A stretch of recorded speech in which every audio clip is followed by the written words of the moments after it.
That's 603-283-6160. Joining you in the studio tonight, you've got Ian. And Bonnie. And Nikki. All right, so coming up here, well, I think we're just going to start the show with Convoy stuff. Nikki, you had some Convoy-related things to talk about, as do I, because today is the big day, supposedly, for what is being called the People's Convoy. And somebody brought this, a couple listeners brought this to my attention over the weekend, and I think last week. The website is The People's Convoy, I think .org. I'll double check that here. Yeah, it was .org. .org. thepeoplesconvoy.org. And on this site, they've got links to Telegram, Facebook, Instagram, Gab, Getter, an email link. There's a statement about, being a large, diverse group of people from across the United States, people that want the national emergency status to be lifted.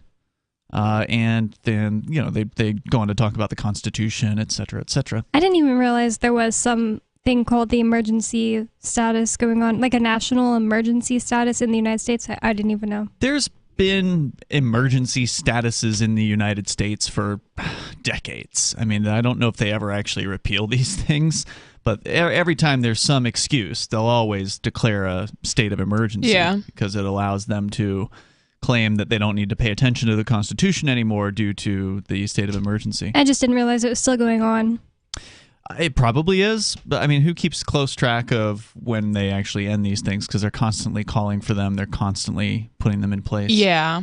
Some people say that the U.S., like conspiracy theorists believe that they put in a state of emergency in like 1934 and never repealed it. Wow. And they claim that, that was the justification for all kinds of different things. They do whatever they want anyways. That's the thing, right? So it doesn't really matter whether there's this quote-unquote state of emergency or not. So this website, I've been saying it is a red flag for me because of the trucker registration thing, which I don't think if you're going to be a driver during this thing, I don't think you should sign up with their registry to put your name on a list. I think that's probably not a great idea. I think it's a really bad plan. But that said, it does appear to be real. We looked at some video last night that somebody posted to their Facebook page of the staging area out in California. So they started in, let me pull up the actual location, Adelanto Stadium, California. And they are driving today to Kingman, Arizona, where they'll be staying the night. And then this is going to go on for like 9 more days. Do we know how many people are a part of this yet? I have not determined that yet. I've seen a claim somewhere of as many as 1,000 vehicles. According to dailymail.co.uk, they're claiming 1,000 vehicles. Now, I don't know how many of those are full-on big rig trucks. Yeah, or supporters in regular cars. But the claim is that 1,000 vehicles have started out with the 11-day cross-country drive to D.C. And so, if that's true, that's a pretty big deal. I'm not sure if population is a good indicator of how big the whole city is, but Ottawa was over 1 million people, and I just looked it up, and D.C. is only 600,000. Oh, is that it? So maybe they need less trucks. Well, I mean, D.C. isn't a small city. I mean, it is certainly a big place. And you have to remember there's a lot of people that travel into D.C. during the daytime for work, go to work. So there's a lot of people that live in the surrounding area of Virginia, for instance, and whatever the hell it is that's in Maryland to the north of D.C. So there's a bunch of that. Like here in Keene, for instance, Keene, New Hampshire, where we do the show, the population officially is like between 18 and 23,000, depending on how many college students there are here at any given time. But during the daytime, I've heard estimates that Keene goes up to 50,000 people. So our population roughly doubles during the day because there's people coming in from all over to go shopping and to go to work here. Same thing's true in D.C., except it probably goes up from 600,000 to 1 million plus people would be my guess during the day. I'm sure you could look that up. But what I wanted to share first up here tonight is audio from one of the purported organizers of this protest, who strangely is photographed in this video standing in front of what appears to be some sort of D.C. landmark. Oh, yeah, it's that place where Abraham Lincoln is inside. I don't know what it's called. Yeah, I don't either, but... He's like seated inside behind a bunch of columns. Right, whatever that is in D.C. And so he's already there? That's kind of weird. Why is the organizer of the spokesman or whatever for this Yeah, Right. not with the convoy. Right.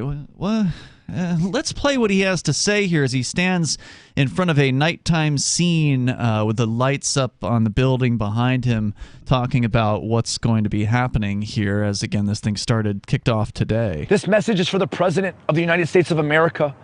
My name is Kyle Sefcik of the Freedom Convoy USA 2022, and our routes meet here in D.C. on March 1st in time for your State of the Union address. We are very organized in our routes. See, now this is what I had heard originally, was that it was going to be March 1st. They wanted to coincide with the State of the Union, but the People's Convoy website shows them in Indianapolis the evening of March 1st. Oh, yeah, so they are not going to make it. And I was thinking that even right now, when did they leave L.A.? This morning, not L.A., whatever, Adelanto Stadium was this morning. This morning. Mm-hmm. So that's not a lot of time for them to get over to D.C. for March 1st.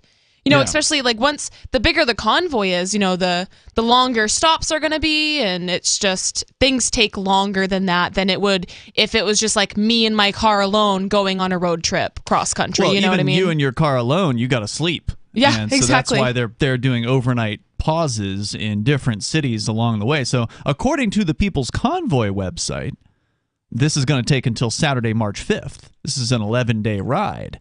So, again, there's all these mixed messages about when this is going to happen, when people are going to arrive, etc. But let me go on with his broadcast here. Our public. I even pulled a permit for the National Mall to be respectful. I just want to be as transparent as possible. That's what it is, the National Mall.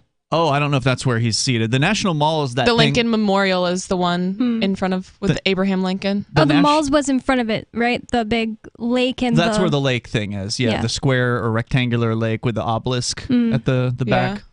All right, so going on. From the start, so there's no confusion, we are coming peacefully, and we're going to do this lawfully and constitutionally. Yeah, well, that's what they said in Canada. The Canadian protesters, and I don't disagree with them, were, from their perspective, completely lawful. They were doing what they believed was a completely constitutional thing. I forget what they call it in Canada, but their equivalent of the Constitution there that doesn't prohibit, it protects the right of protest. Yeah. And so that's pretty clear. But they went ahead and established this Emergencies Act thing anyway, and then used that as the excuse to crack down and you know arrest what? people. It doesn't matter if you follow all the rules and you follow the law. It doesn't mean you're not going to get beat up by the police. No, because they will not follow the rules. Yeah. They will not follow the law. They will, as you pointed out earlier, do whatever it is that they want to do. And they'll use whatever they have to justify it. Like, for instance, in Canada, the so-called Emergencies Act, supposedly, from what I've read, doesn't actually allow the Emergencies Act to be invoked unless there's continuing violence, sustained violence is going on. And there wasn't even a little bit of violence except for the police. The police were the ones that were being violent. The protesters were not being violent. So prior to violent the police, crime went down in that area while the protest was going on. That's true. The number of reports of actual crimes happening in that red zone was down while the 3 weeks the protesters were there. So it didn't get violent until the police showed up with batons and clubs and bearcats and weapons, projectile weapons. But that's typical, right? Police are normally the ones that are acting as criminals against peaceful people the majority of the time.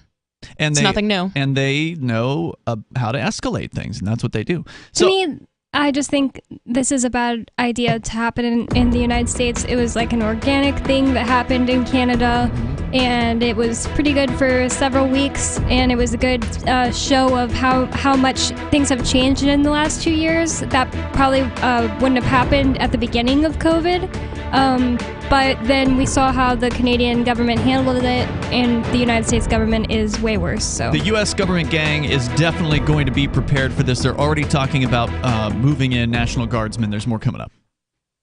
There are basically two types of advertising: direct response and branding. Radio's great for direct response with its low cost to listener ratio, but audio can't be beat for branding, which is a longer term endeavor. You want to be the first thing that someone thinks of when they think about your product or service. If you have a local business that you want kept top of mind in your community, call the station. If you need national reach, Free Talk Live's got around 200 radio stations, millions of monthly listening sessions, can suit all budgets, and if we don't think we're right for you, we'll tell you. Email me, mark@freetalklive.com.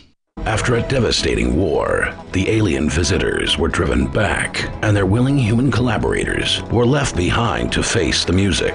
When Emma Jean Anderson's ex-lover springs her from prison, Nathan Foster and his 14-year-old nephew Ben are tasked with bringing the pair to justice. An easy enough job until they discover something is inside Emma Jean, and the fate of the planet hangs in the balance. The Family Business by Mike Coopery from BaneBooks.com. Looking for a great real estate investment? Consider New Hampshire, which is ground zero for the Liberty Movement. Your first call should be to Mark Worden from Porcupine Real Estate. He's more than just a real estate agent. He's your New Hampshire concierge. Where are the best places to live? Do you want farm, city, the burbs, or forest? Do you want a duplex or multifamily building so that renters pay your mortgage? There are homes in all price ranges in New Hampshire, and Mark can help with financing too. Invest in Liberty and property. Mark Worden can help. PorcupineRealEstate.com. Are you tired of governments around the world killing innocent people? Stop using their money. There is an alternative. Bitcoin is a stateless, free market, non-political currency. Bitcoin is money that cannot be inflated or controlled by any state. By continuing to use their money, you're perpetuating the killing. Stop doing it. You have an incredible alternative available to you now. Learn it, use it, spread it. Get started with Bitcoin at Bitcoin.com. It's Bitcoin.com. Why did you move to the Shire? I moved here to the Shire because there's other people around who take liberty just as seriously as I do. I moved to the Shire because I saw videos of people challenging authority and thought that I could get support myself. It called to me, like, do this, right now. I wanted to be around people like me who got it, and once I got here, I knew there was nowhere else that I wanted to be. I've always wanted to change the world, so I moved to the Shire to join people who were actually working towards doing the same thing. The people here are awesome, loving, and positive. It was for the adventure and for the feeling of something important is happening here, and I just wanted to come to sort of be part of that. Visit ShireSociety.com to read and sign the Shire Society Declaration and learn the reasons why, if you love liberty, you should immigrate to the Shire. Plus, connect with others via the forum at ShireSociety.com. That's ShireSociety.com. Tired of cancel culture? Sick of mega tech corporations holding an axe over your head? Join the LRN.FM Matrix chat server. It's self-hosted, so no one else can tell us what to do or say. Don't like the existing channels? You can make your own. You can even connect into some of our channels from other Matrix servers. It's federated. For the full LRN.FM Matrix experience, though, you should join our server via the step-by-step instructions at chat.lrn.fm. Chat.lrn.fm. So you've signed the Shire Society Declaration and are planning your move to New Hampshire to be around more liberty-oriented people. Next, sign up for the Shire Society Forum at forum.shiresociety.com. There are a bunch of people there who are already in the Shire, and they want to meet you. If you're already in the Shire physically, you should also come by the forums. Remember, not everyone uses Facebook. New people are signing up for the Shire Society Forum every month, so drop in and say hello at forum.shiresociety.com. You can stick it to the man and big tech. Join our FTL social mastodon at social.freetalklive.com.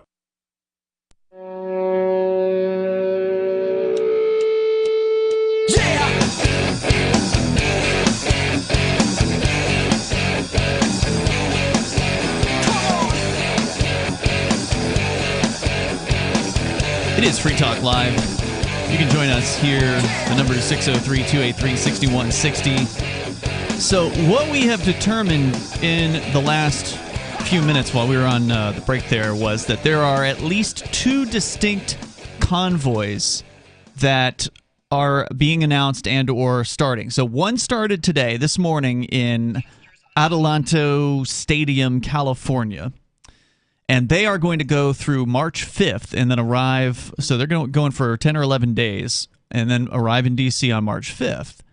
There's a different one called Freedom Convoy. So the first one's called People's Convoy, or The People's Convoy at thepeoplesconvoy.org. Then there's Freedom Convoy USA 2022. Now, the Canadian thing was referred to as the Freedom Convoy. And so this is the purported USA version. The audio that we're playing of the guy standing in D.C., Kyle Sefcik, I believe is his name, he is apparently an independent candidate for Congress in Maryland. So I guess that explains why he's already there, because he's not in California. Yeah, maybe he's going to fly to California and then drive. I don't know. That's good. That's a good question. But it sounds to me like he's just, somebody who's heading this thing up. They say the video that we're playing was taken down from his personal Twitter account, so they put up Freedom Convoy USA 2022 on Twitter. And what clued me into this was the very beginning of this video with him. He says he's from the Freedom Convoy 2022, or Freedom Convoy USA 2022. He doesn't say he's from the People's Convoy. So this convoy, the Freedom Convoy, is ostensibly starting in California on the 25th. So they're starting in Los Angeles, and that was what you had thought, Nikki, about this, was there was one starting in L.A. And so they're supposedly starting on the 25th, which is... that doesn't give you a long time to get to D.C. I mean, the People's Convoy has taken their time getting... they're giving themselves 11 days to get across the country, which should be plenty of time. Yeah. These guys, remember, February is a 28-day month. So you start on the 25th. You don't even have 5 days. If you start on the 25th, you got 1, 2, 3, 4. You've got 4 days to get to Washington D.C. I mean, unless you've got a team in your truck and you can go 24 hours a day driving, I think you're going to have a tough time getting across the country in a big rig in 4 days. And I just don't think the average person who's going to tag along with them is going to want to do that. No way in hell. I mean, that's crazy. It took us, Bonnie, 56 hours? Like nonstop. Basically, we took a nonstop. few hours of a nap here and there to get from Texas. Yep. So it San took Antonio us 2 to solid Keene. days of driving. I don't know. It's going to be interesting to see how this all plays out. So basically, you've got the Freedom Convoy USA 2022 saying they're going to arrive for the State of the Union address on March 1st. And then you've got this other convoy that started today that says they're going to be there on March 5th. So here's the Freedom Convoy representative continuing his statement out in front of the Lincoln Memorial, which is, well, a lot of people are saying this guy looks like a Fed. And, you can reserve your opinions based on what he says coming up here, but let's go on. I want the rest of the world to know our plans so that there's no twisting and lying about who and what we are. I'm coming to you as a father, a small business owner who's unaffiliated to any parties. We just want government overreach to end. On behalf of Freedom Convoy USA 2022, we are asking you to end the state of emergency, end the mandates once and for all. Sir, the world is watching us because they know that if what's happening in Canada happens to us here in the land of the free, then freedom as we know it is gone. So we are leaving the choice. Bro, it's been gone. He called the president Sir. Sir. Yeah, Fed. Well, he's asking. He's begging the politicians to make them more free. And sir, when yes, has that sir. ever worked? He's a Fed. When has that ever worked? I know. It doesn't. They do what they want. And some people would say that this is just the excuse that they're going to need to bring down martial law, to bring in the National Guard, to crack down and use this. Now, supposedly Trudeau in Canada has now rescinded the Emergencies Act the day after he was talking about how he plans to keep it in effect as long as is necessary. And then next day he says he's not going to use it anymore. But yeah, of course, but now he has a new goon in charge at the Ottawa Police Department. Sure. So there's always a new goon. When one retires, another one steps in because they get paid very well. But just because they are rescinding the Emergencies Act doesn't mean they're not about to flip it on for another reason, 2 weeks later if another protest pops up. So we go on here. To you. The decision is in your hands. This whole convoy, this whole assembly on the National Mall, it doesn't even have to happen if you just end things now and we can get on with our lives. To you other convoys that plan on meeting us here, we look forward to seeing you and joining with you. We're going to do this right. We're going to do this honorably. Mr. President, we have no other motives in this mission. You see, the government, our elected officials of both parties have failed us tremendously these last 2 years, and now it's time for us. Oh, it's been much longer than 2 years, but at least people are starting to see, presuming this guy represents some number of folks out there, at least people are starting to see that the political parties are not going to make America more free and that they are both hand in hand making things worse, and they're cracking down on people's freedoms. And the Republicans may have played it a little bit looser than the Democrats in the last 2 years as far as the red states versus the blue states and the COVID restrictions, but they all locked down. I mean, they all put on restrictions, with the exception of maybe like South Dakota or something like that. It's sad that it had to come to this for people to realize that, no, politicians do not have your best interest in mind. And I mean, these things have been happening for years and years and years. This is nothing new, but it took absolute tyranny for people to finally wake up to what's going on. That's usually what it takes, unfortunately. Let's go on here. Us, we, the people, to fix this, to end this. We're ready to get back to our lives, the ones promised and guaranteed in the United States Constitution, Bill of Rights, and the contract that you signed and swore an oath to under the one true God. This is simple. End this. I just don't like the way he talks, and he's just like giving me red flags of untrustworthiness. The other thing is, where was he the last 2 years? Like the way he's talking, he's like, this needs to end.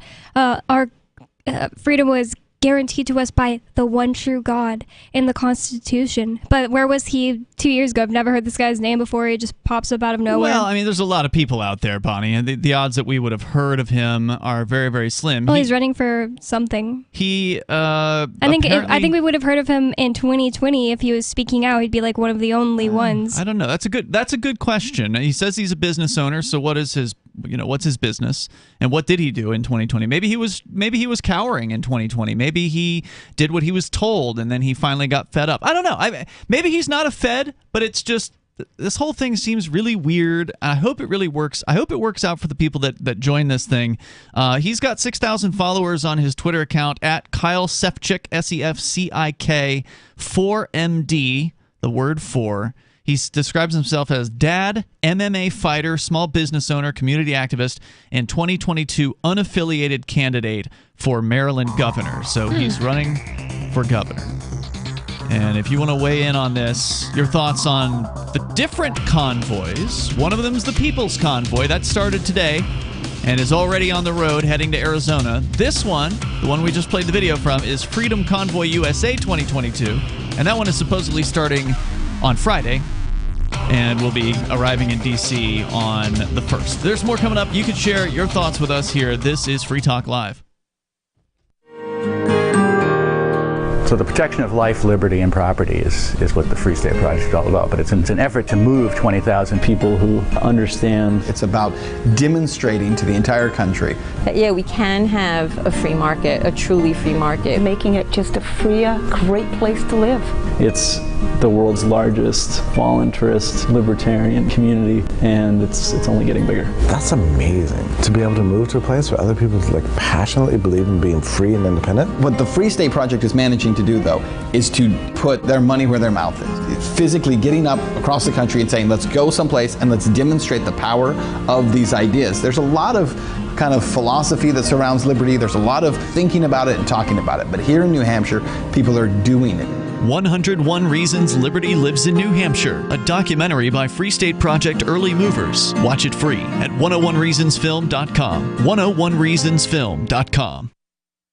From Feature Story News in Washington, I'm Simon Marks. President Biden has announced U.S. sanctions on the corporate executives who head the Nord Stream 2 pipeline project. They include the German chief executive officer of the pipeline, now facing new sanctions just months after President Biden waived measures that were imposed by former President Donald Trump. Antonio Guterres, the United Nations Secretary General, is warning that the current crisis over Ukraine represents the most serious threat to global peace and security during his tenure at the UN.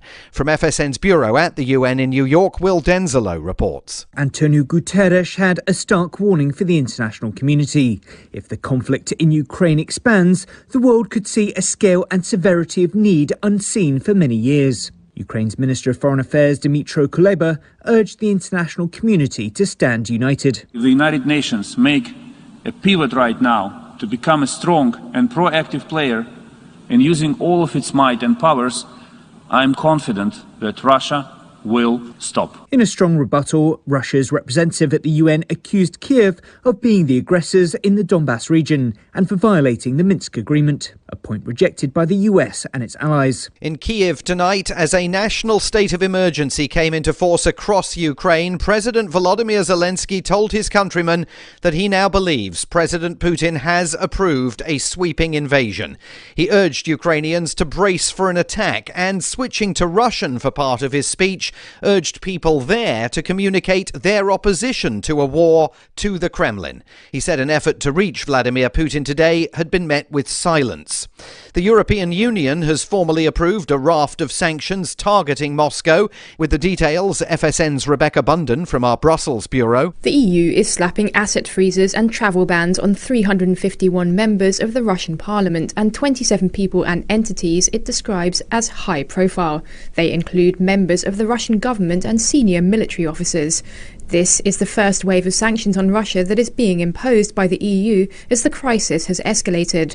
But EU officials say they are prepared to take further action and roll out even stricter sanctions if Russia displays further aggression towards Ukraine. Rebecca Bunden, Brussels. In other news, the US is aiming to deploy 700 National Guard to Washington to counter a trucker protest planned to coincide with President Joe Biden's State of the Union speech next week. The convoy is inspired by the recent Canadian demonstrations and plans to protest against COVID-19 restrictions. Also today, the makers of a new COVID-19 vaccine say it shows 100% efficacy at preventing severe disease and hospitalization. Sanofi and GSK are now planning to submit the vaccine to American and European regulatory authorities. From bureaus worldwide, this is FSN. Don't miss a moment of Free Talk Live. Get our archives daily via our podcast at feeds.freetalklive.com.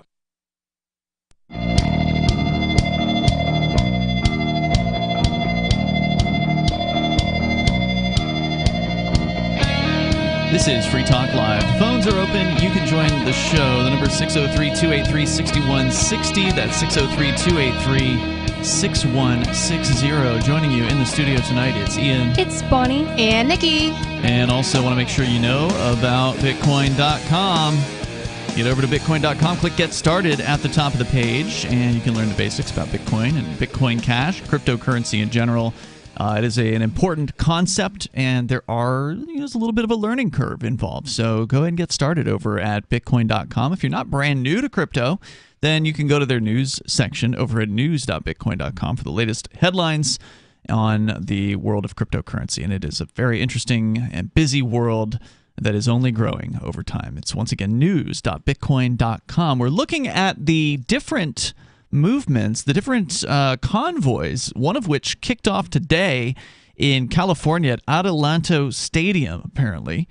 Another one is expected to start in 2 days from now in Los Angeles and then rush across the country. One of our chatters estimates at 2,700 miles. Jesus the Cynic says in our Twitch chat, average 55 miles an hour. He says would only take 49 hours. He says 4 days is plenty of days to do that, but that's if you went nonstop without... That's if you literally didn't stop for gas or Yeah, you would peeing. still need to sleep over, go to a hotel room at night and sleep. Well, most of these guys have trucks, they can sleep in. Yeah. But the people that are following them, the people in their cars, certainly are going to need somewhere to sleep, most likely. I mean, some of them will be fine just kicking the seat back and catching some Z's. I wondered if Adelanto is any closer than Los Angeles, and it's barely any closer, probably 30 minutes out of Los Angeles. Right. Well, Adelanto's the one that left today, so they're 2 days ahead of the other convoy. So I was just looking into Kyle Sefcik. He's the spokesperson, at least so far, for the Freedom Convoy. Again, there's People's Convoy,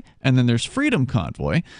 Freedom Convoy is the one starting in 2 days. Kyle Sefcik started his Twitter account, it appears, in August of last year for the purpose of promoting his political campaign. So he is running for governor of Maryland as a unaffiliated candidate, meaning he's not a Republican or a Democrat. And he does have a campaign website. He appears to own a business that is an MMA and sport gym in a city called Damascus. I presume that's in Maryland. And so he appears to be a real person, right? He's got this business that he runs. Some people are saying he's a federal agent based on the video that has been released. Just the way he looks, that's pretty funny. Yeah, and whether that's fair or not, I don't know. But and certainly somebody has to be a face, right? Like there has to be somebody who's willing to speak for these drivers, because not all of them are going to want to speak. But is this just an opportunist, somebody who is, trying to promote his political campaign? Is he actually, on the federal payroll, and is he trying to get truckers to essentially sacrifice themselves to the altar of the state? Give the state an excuse to crack down on these drivers and freedom? Is he the same guy that wanted the sign-up list for all the truckers? No. That's a different website. That was a different website. Okay. Yeah, I wasn't sure. I think they could both be. They very well could be two different federal operations here. It's hard to say. Every time I hear the People's Convoy, I always think, for some reason, the People's Republic of China. It's like, I know these people probably aren't communists, but that's like just the first thing that comes to my mind every time I hear it. Yeah, so here's the story about the People's Convoy. So we just played for you this Kyle guy and his intro, but here's what the Daily Mail has to say. That scores of truckers have begun their 11-day trek from California to the Beltway, a major highway encircling Washington, D.C., on an effort to protest COVID-19 vaccine and mandates after the cavalcade raised more than $464,000 in donations. The People's Convoy, comprised of more than 24 18-wheeler trucks, along with about 50 pickups and recreational vehicles. Well, where are they getting the 1,000 number? The headline of this says 1,000 vehicles joined the People's Convoy, and then in the first paragraph they claim there's maybe a few dozen.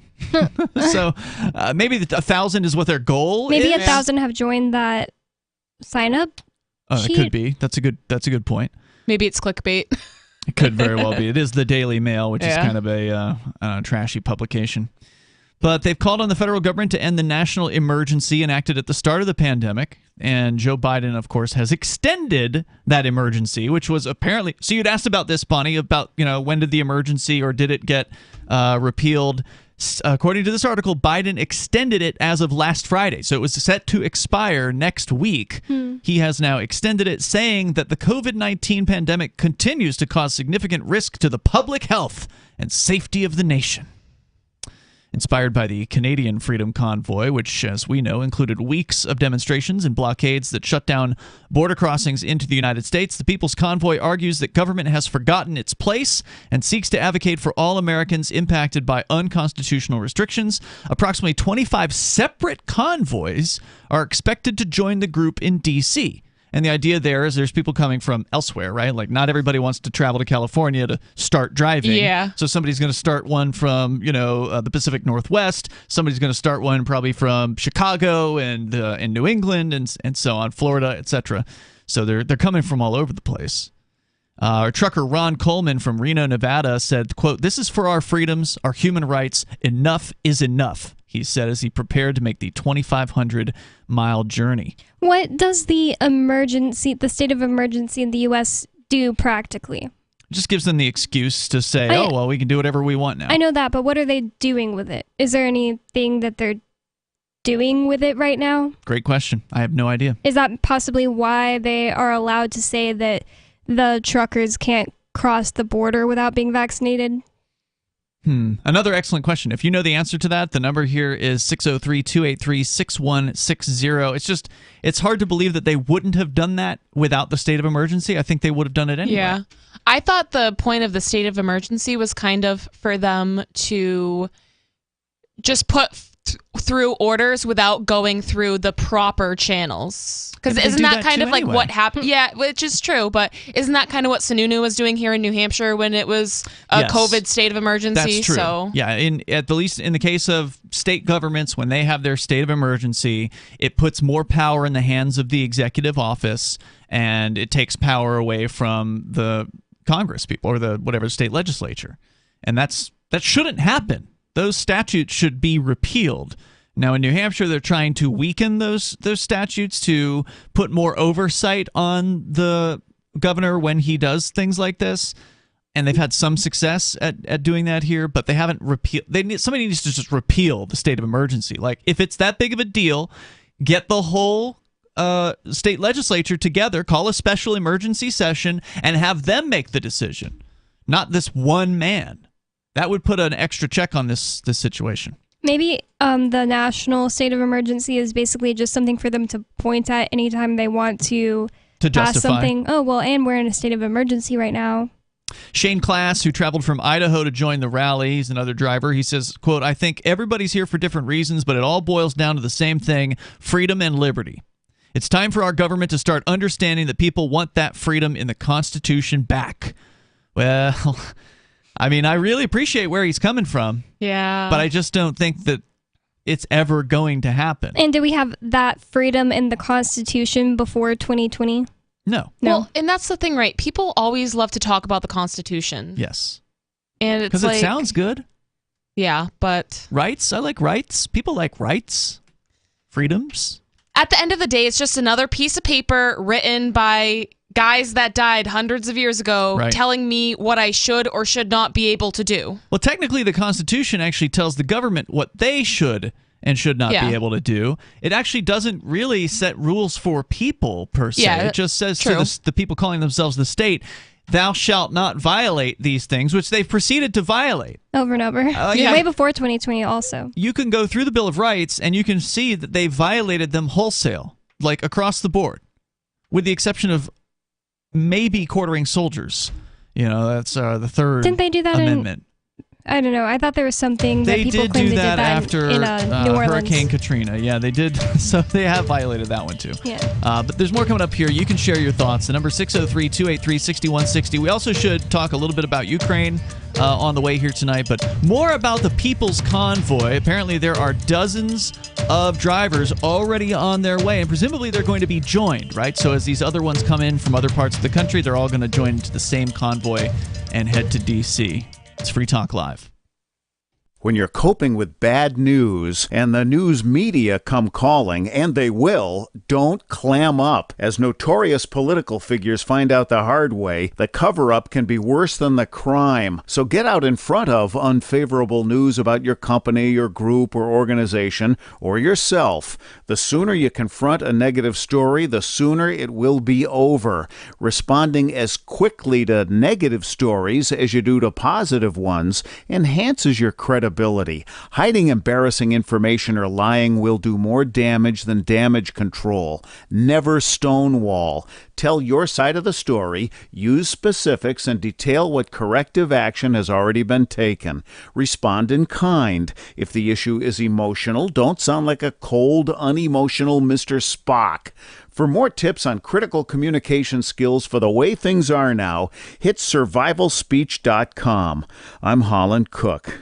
The new 4th edition of Healing Our World, The Compassion of Libertarianism, will take your understanding of liberty to a deeper level and has over 1,300 updated references, new cartoons, and a foreword by Dr. Ron Paul. With discounts for multiple book purchases, the 4th edition of Healing Our World is a great gift for the liberals, pragmatists, environmentalists, and Christians in your life who think libertarianism is cold-hearted. Get yours today at healing.freetalklive.com and use promo code FTL for a $5 discount. If you want to know the latest about Free Talk Live before we go on the air, all you need to decide is how you want it delivered. It's your choice. Visit news.freetalklive.com to receive our usually weekly news updates by email. Plus, we have a Twitter account at twitter.freetalklive.com, and you can follow us on the decentralized Mastodon platform at toot.freetalklive.com. So please follow us at toot.freetalklive.com and sign up for our emails at news.freetalklive.com. Free Talk Live. The snow in Georgia isn't real because if you take it and you wad it into a snowball and you hold a lighter to it, it doesn't burn. What? Yeah, that's the way snow behaves everywhere because it's ice. And there's considerably more air and heat energy in a snowball than there is in a tiny little lighter. But the fact that so many people can't you cut the Southerners a break? I mean, they've never seen No! snow. If you think that there's a conspiracy out there to spray plastic snow across the Oh, entire, is that what they're saying? Is that what entire they're saying? state of Georgia, and you think that the snow isn't real, you're a moron! Wait, is that what they actually say in the video? That they're being like it's chemtrails? Yes. There's hundreds of videos of people going, "This isn't snow. It's not real. It's fake." My friends and fellow patriots, a conspiracy. They're spraying chemtrail snow all over the state of Georgia. Free Talk Live, 7 nights a week from 7 to 10 Eastern, live on the Liberty Radio Network at LRN.FM. There are lots of ways to listen to Free Talk Live. Our podcast has been around since podcasts began, and now the FTL feed is loaded with content besides our full show archives. Did you know that we make it easy for you to customize your podcast subscriptions? We have different feeds, one that includes only our full shows, one with just the Daily Digest, and our main feed that includes everything. You decide what you listen to. It's quick and easy to customize your feeds at feeds.freetalklive.com. That's feeds.freetalklive.com.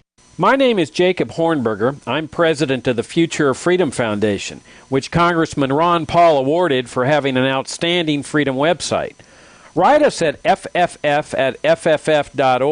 and we'll send you a free 3-month subscription to our monthly journal of libertarian essays and our booklet, Economic Liberty in the Constitution, which George Mason University economics professor Walter Williams praised in a recent column.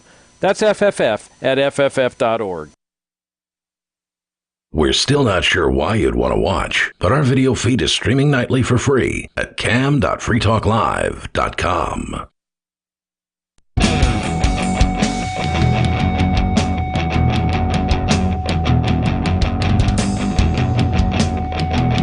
Free Talk Live, phones are open. You can join the show here. The number is 603-283-6160. That's 603-283-6160.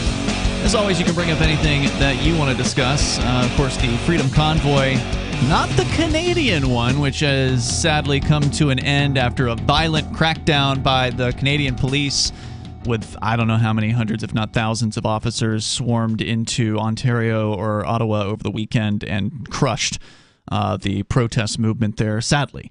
We followed that in great detail. Don't want to keep rehashing what happened there, but now some people are trying the same thing here in the United States, and I'm of two mindsets about this. On one hand, I feel like, great, go out there, be heard, be seen, make whatever kind of impact you can, although I'm skeptical that protests ever really do much of anything. I mean, the old saying from Alexander Haig, who was, I believe, a Reagan administration official, he said, let them protest so long as they pay their taxes. Because that's the most important part to the state. They don't care. Go ahead. You can stand out in the cold if you want to and wave signs. They don't care if you're spending your time on that. They want obedience. And to them, paying them is the most important thing. Paying and obeying is the most important things to the state. And that's why it's great that cryptocurrency adoption was a huge facet of the Canadian protest. Well, you're right about that, Bonnie. That is a real perk that came unexpectedly out of the Canadian protests when they locked down people's bank accounts and when they locked out the GoFundMes and things like that, prohibiting people from basically transferring the money that they had honestly raised, resulted in a lot of people getting really interested in Bitcoin, cryptocurrency. Specifically Monero. I kept hearing about Monero. And that's a smart thing, too, because then that's the privacy coin, and then the government can't even track it, which is amazing. We're going to go back to your calls and thoughts. Maybe this is all going to happen again here in the United States. Maybe it's going to be another situation where maybe it's going to repeat. Maybe there's going to be bank account freezes here. Maybe people are going to already be adopting cryptocurrency, having seen what happened in Canada. Maybe crypto will be like a primary aspect of this. I did look at the People's Convoy does have crypto links for donations, and I did look like 2 nights ago, and it had already hit a third of a Bitcoin. So they're not even pushing it, right? Like it's just kind of there, and that's not bad, right? Not bad at all. There was at least like 100 different donations, so it didn't all come from one guy or 2 people or something like that. Let's go to your calls and thoughts, though. We got Jared. He's on the line in Oklahoma. You're on Free Talk Live. Go ahead, Jared. Yes.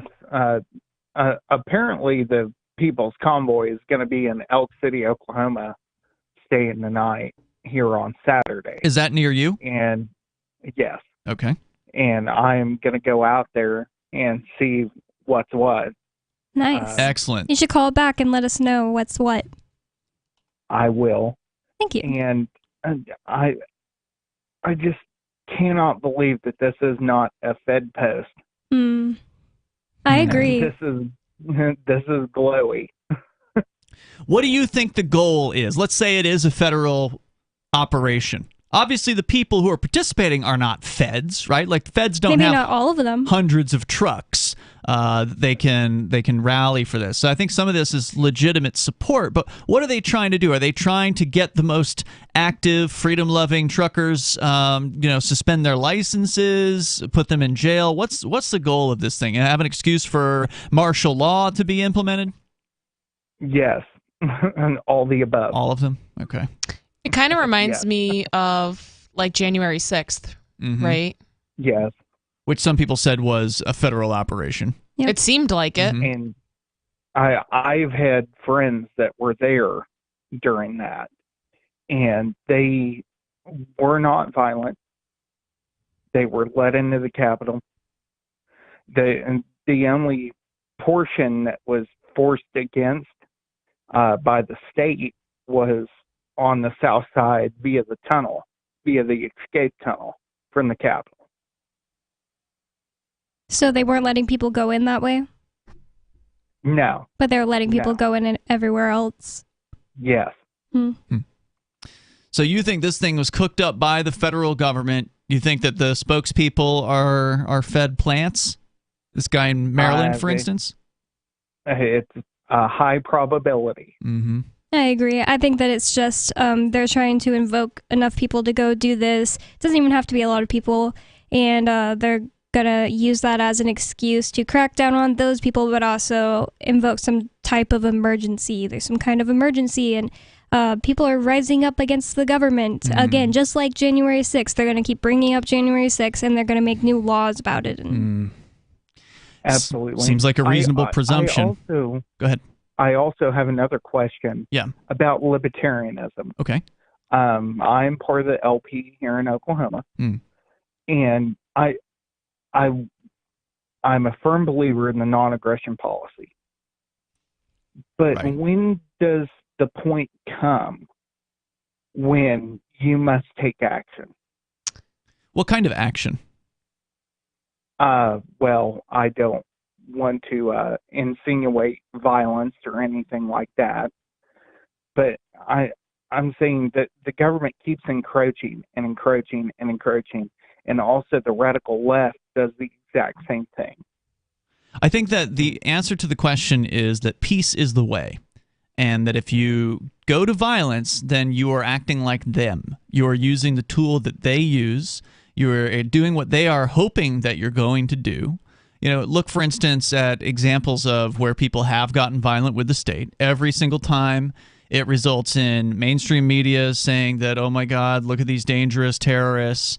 Every single time the government gang uses it as an excuse to make the government more powerful, to wipe away more freedoms, increase the size and the scope of police departments. So they want you to be violent. The thing they don't know how to deal with is a peaceful movement. And they don't know how to deal with widespread non-cooperation. And to the point that, to Kyle Sefcik's credit, now this is the guy who is the face of the Freedom Convoy USA that some people say is a federal agent. He says at one point that it's mass non-compliance is the answer. He says non-compliance with government tyranny is the only way out of this. And it's true. That's a true statement. I agree. But here's the thing. I agree to that. Here's the thing. Numbers are what matter. Hold on, Jared. Numbers are what matter. So if you have a bunch of people, if you want to have a violent revolution, you still need numbers. Now, I'm not advocating for that. I think that's a bad plan, but you still need numbers, right? Exactly. You can't do it alone.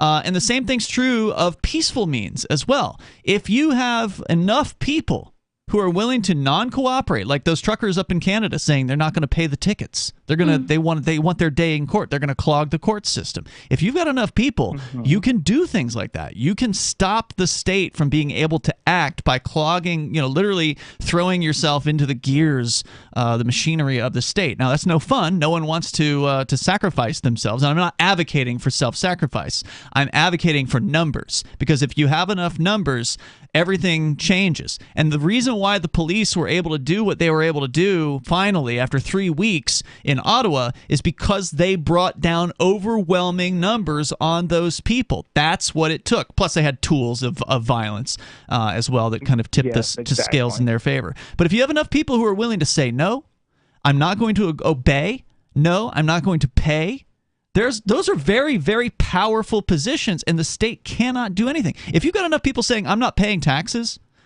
what are they going to do? They don't have enough prisons to put you in. When does it become a point of self-defense? Well, that's something that libertarians disagree on pretty vehemently.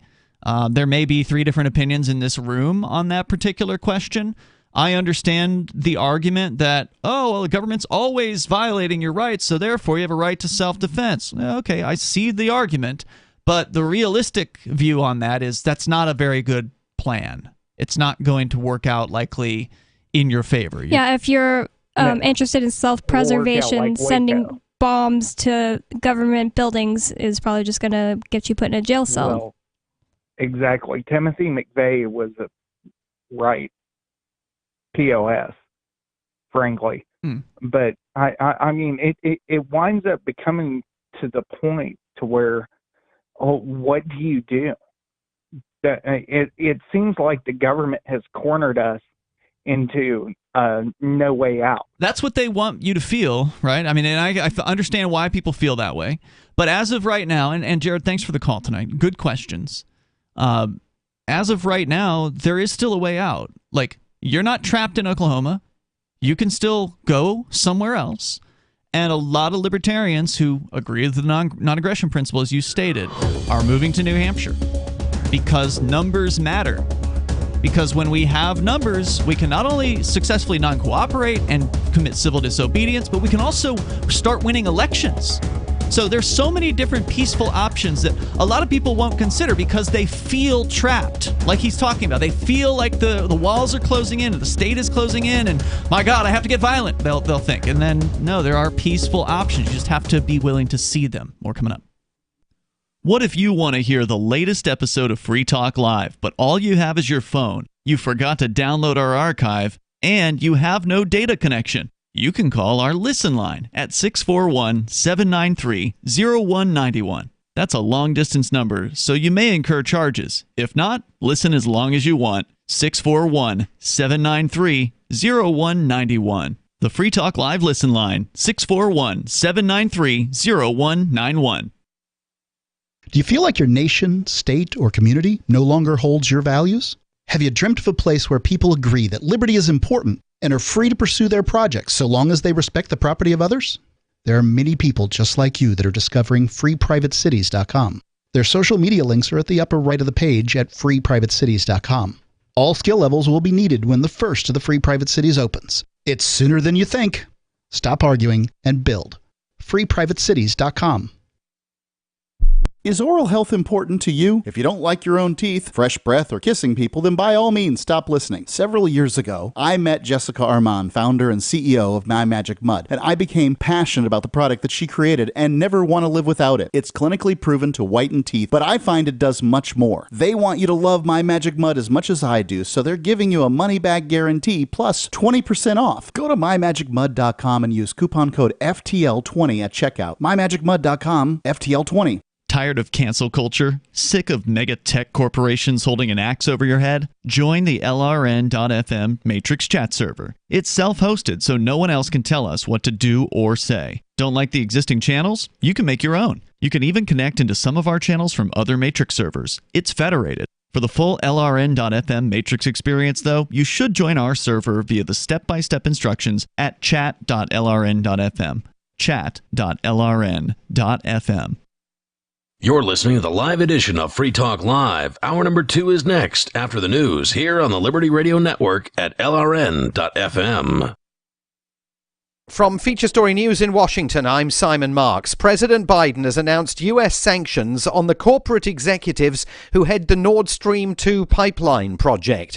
They include the German chief executive officer of the pipeline, now facing new sanctions just months after President Biden waived measures that were imposed by former President Donald Trump. Antonio Guterres, the United Nations Secretary General, is warning that the current crisis over Ukraine represents the most serious threat to global peace and security during his tenure at the UN. From FSN's bureau at the UN in New York, Will Denzelo reports. Antonio Guterres had a stark warning for the international community. If the conflict in Ukraine expands, the world could see a scale and severity of need unseen for many years. Ukraine's Minister of Foreign Affairs, Dmytro Kuleba, urged the international community to stand united. If the United Nations make a pivot right now to become a strong and proactive player in using all of its might and powers, I am confident that Russia will stop. In a strong rebuttal, Russia's representative at the UN accused Kiev of being the aggressors in the Donbass region and for violating the Minsk agreement, a point rejected by the US and its allies. In Kiev tonight, as a national state of emergency came into force across Ukraine, President Volodymyr Zelensky told his countrymen that he now believes President Putin has approved a sweeping invasion. He urged Ukrainians to brace for an attack and, switching to Russian for part of his speech, urged people there to communicate their opposition to a war to the Kremlin. He said an effort to reach Vladimir Putin today had been met with silence. The European Union has formally approved a raft of sanctions targeting Moscow. With the details, FSN's Rebecca Bunden from our Brussels bureau. The EU is slapping asset freezes and travel bans on 351 members of the Russian parliament and 27 people and entities it describes as high profile. They include members of the Russian government and senior military officers. This is the first wave of sanctions on Russia that is being imposed by the EU as the crisis has escalated. But EU officials say they are prepared to take further action and roll out even stricter sanctions if Russia displays further aggression towards Ukraine. In other news, the US is aiming to deploy 700 National Guard to Washington to counter a trucker protest planned to coincide with President Joe Biden's State of the Union speech next week. The convoy is inspired by the recent Canadian demonstrations and plans to protest against COVID-19 restrictions. Also today, the makers of a new COVID-19 vaccine say it shows 100% efficacy at preventing severe disease and hospitalization. Sanofi and GSK are now planning to submit the vaccine to American and European regulatory authorities. From bureaus worldwide, this is FSN. With FSN Spotlight, I'm Simon Marks. Today, continuing our look at the 50th anniversary of President Richard Nixon's historic visit to China, the first opening of the US to the communist giant. In 1972, the whole idea of an American president journeying to Peking, as it was known then, seemed impossible. But Nixon did it, with very clear objectives in mind, according to analyst Jim Lindsay of the U.S. Council on Foreign Relations. Nixon's trip was, on the face of it, an admission of what everyone already knew, that communist China was here to stay. The United States had not recognized the communist Chinese government after it came to power in October of 1949. But Nixon had two other objectives in mind. One was grand, one was narrow. The grand objective was to drive a wedge between China and the Soviet Union. The narrow objective was to persuade the Chinese to put pressure on North Vietnam. Remember, at this time, the United States was still engaged in the Vietnam War. He didn't make much progress in persuading the Chinese to bring the North Vietnamese to the table, but he certainly made progress on his effort to try to drive this wedge between Moscow and Beijing. It is then all the more extraordinary that on this 50th anniversary of that trip, Russia and China are finding common cause. President Putin and President Xi meeting earlier this month at the opening ceremonies of the Winter Olympics and declaring their relationship and its ambitions limitless in the years ahead. The main news again, President Biden has announced US sanctions on the corporate executives who head the Nord Stream 2 pipeline project in Germany. A nationwide state of emergency is coming into force across Ukraine after being authorized by the country's parliament, and pharmaceutical giants Sanofi and GSK say their new COVID-19 vaccine shows 100% efficacy, preventing severe disease and hospitalization. And that is the latest feature story news. Simon Marks reporting.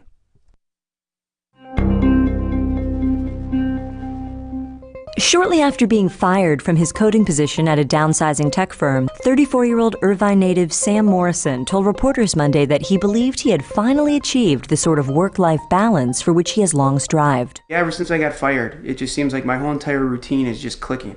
I go for jogs in the afternoon, spend nights with my wife and kid. I'm even cooking more.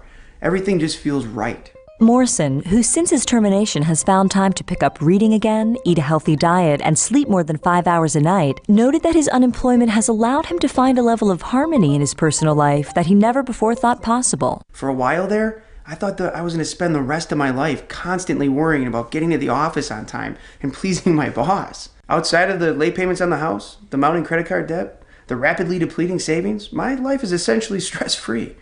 I honestly couldn't be happier. This is the Onion News Network.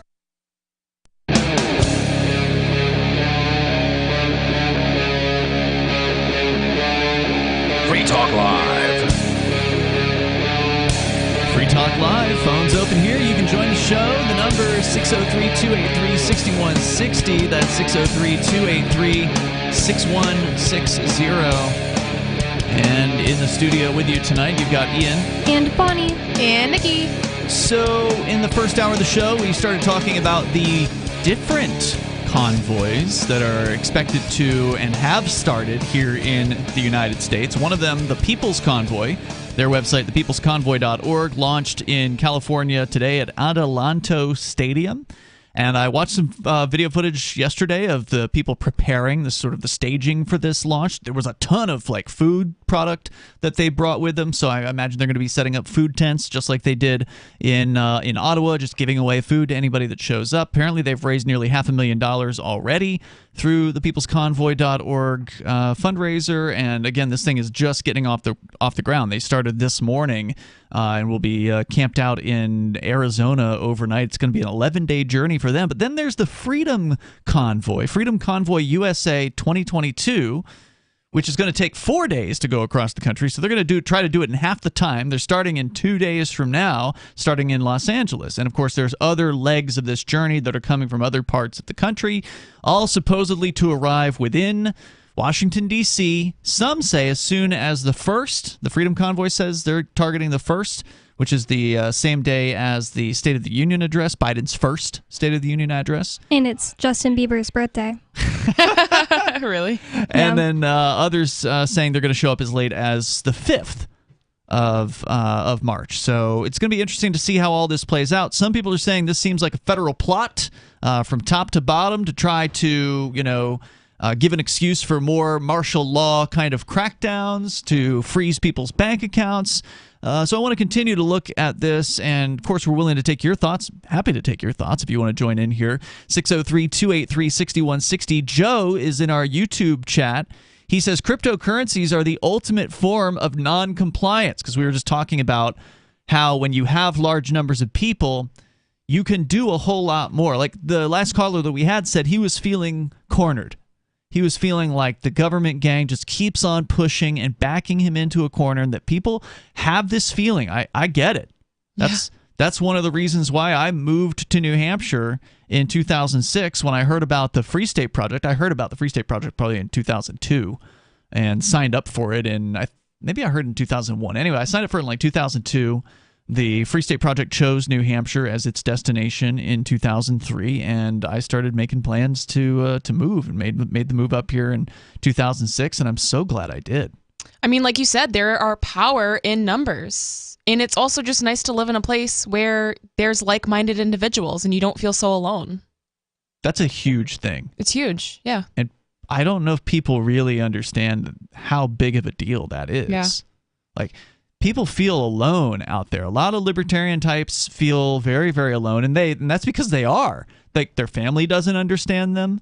Their friends, a lot of them, don't get it. And a lot of them feel like they have to kind of keep to themselves, that they can't really express their true beliefs about freedom because they'll be ostracized, especially if you live in a city. Like some of our city friends, like in Philly and other places, were explaining just how bad it was. Like, it was one thing to kind of keep your opinions kind of quiet, but, maybe let them out a little bit here and there. If you weren't even wearing a mask, you would be ostracized by your so-called friends in these cities. So it's now more important than ever to find that community, to go to a place. If you don't have it right now, and you probably don't if you're a freedom-minded person, then you need to get to New Hampshire, because I'm sorry, the whole thing about, move to Texas, move to Florida, there's no... Conservatives are not a replacement I lived in Texas during 2020, and it was ridiculous. Everybody just was like, okay, yeah, we'll close our businesses.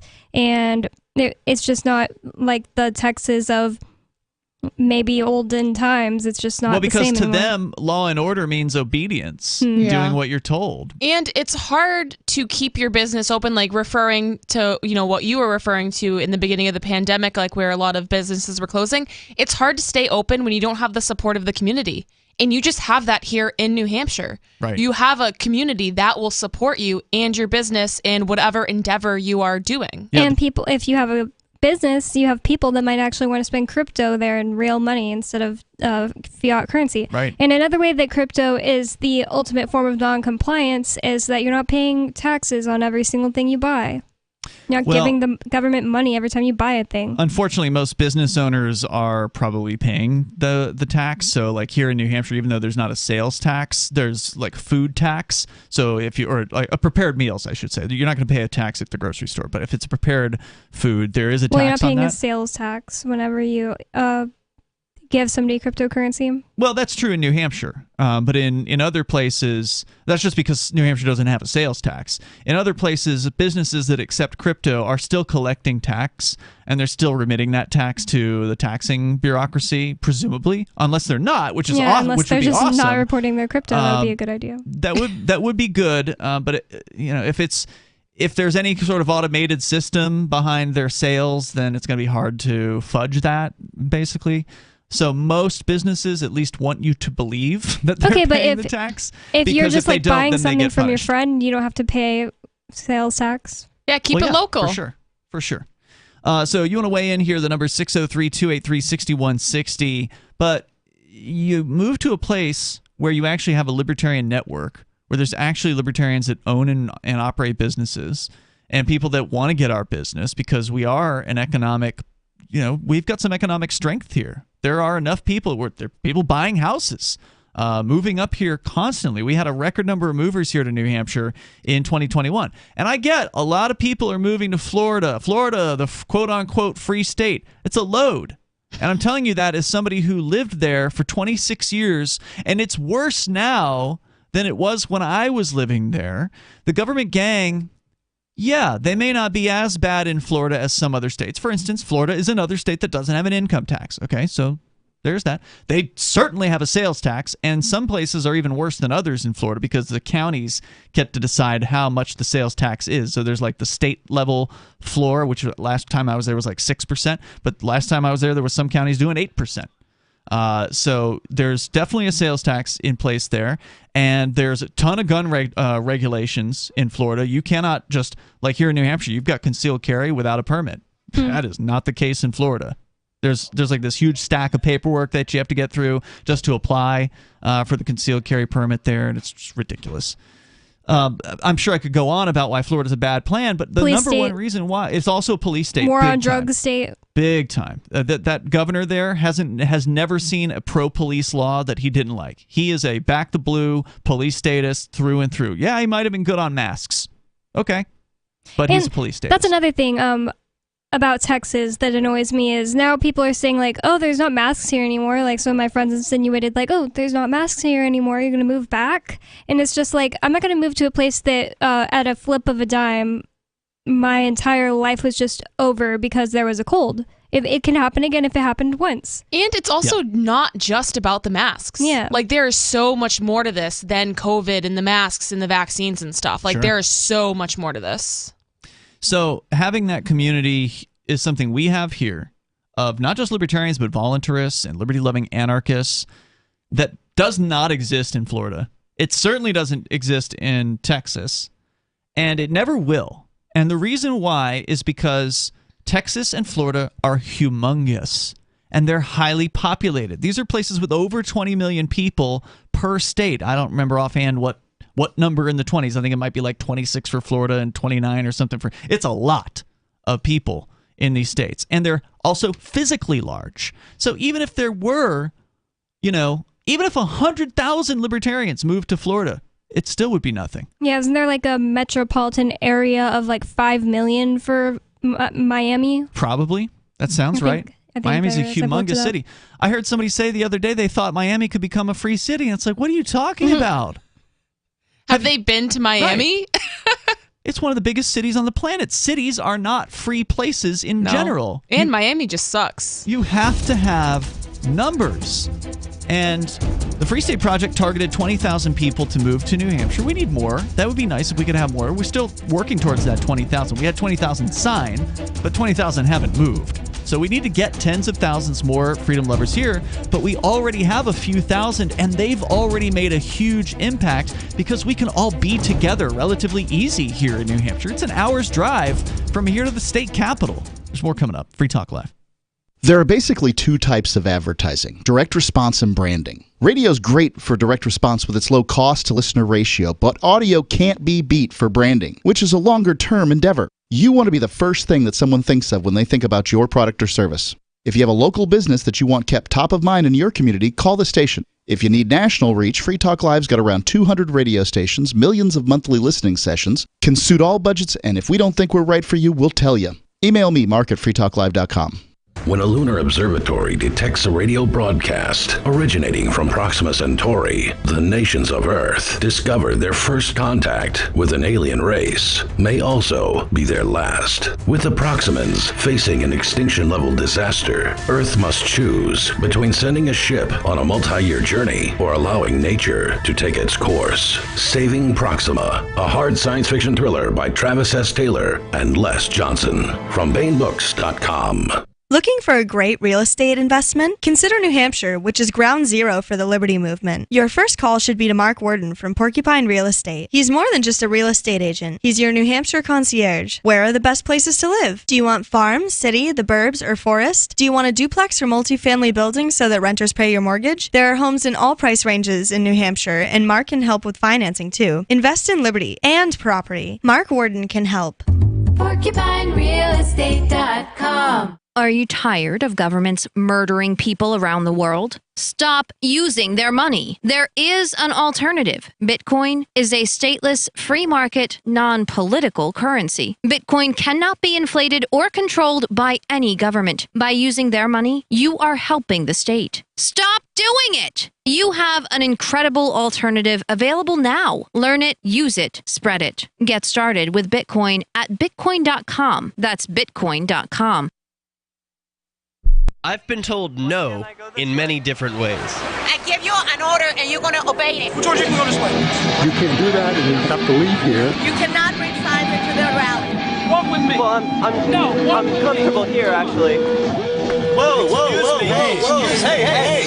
Who do you think you are? Excuse me. There is no video and audio allowed in this office. No, I have work today. You ain't going to make it. Wait a minute. Hey! Oh my God! Unbelievable! Why are you running from me? Because you're scared me. What am I being detained for? You're being served. What is this? You're being served. What is this? Bureaucrats have a funny way of telling people no. That's the sound of the men working on the chain. Derek J's Victimless Crime Spree. Watch it for free and order the Director's Cut DVD at victimlesscrimespree.com. If you want to know the latest about Free Talk Live before we go on the air, all you need to decide is how you want it delivered. It's your choice. Visit news.freetalklive.com to receive our usually weekly news updates by email. Plus, we have a Twitter account at twitter.freetalklive.com, and you can follow us on the decentralized Mastodon platform at toot.freetalklive.com. So please follow us at toot.freetalklive.com and sign up for our emails at news.freetalklive.com. So you've signed the Shire Society Declaration and are planning your move to New Hampshire to be around more liberty-oriented people. Next, sign up for the Shire Society Forum at forum.shiresociety.com. There are a bunch of people there who are already in the Shire, and they want to meet you. If you're already in the Shire physically, you should also come by the forums. Remember, not everyone uses Facebook. New people are signing up for the Shire Society Forum every month, so drop in and say hello at forum.shiresociety.com. You can help spread the ideas of liberty with our Patreon for just $5 per month at amps.freetalklive.com.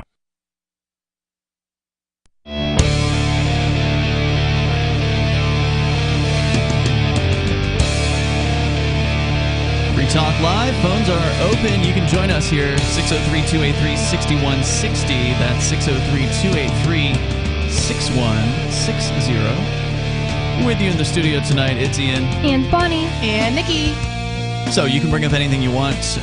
Also want to say thank you to Brant Freeman, who is a Free Talk Live supporter, a silver level member of our AMPS program, which you can join. It's basically just a Patreon, and it's a way for you to help support Free Talk Live, to advertise, market, and support, as well as promote Free Talk Live.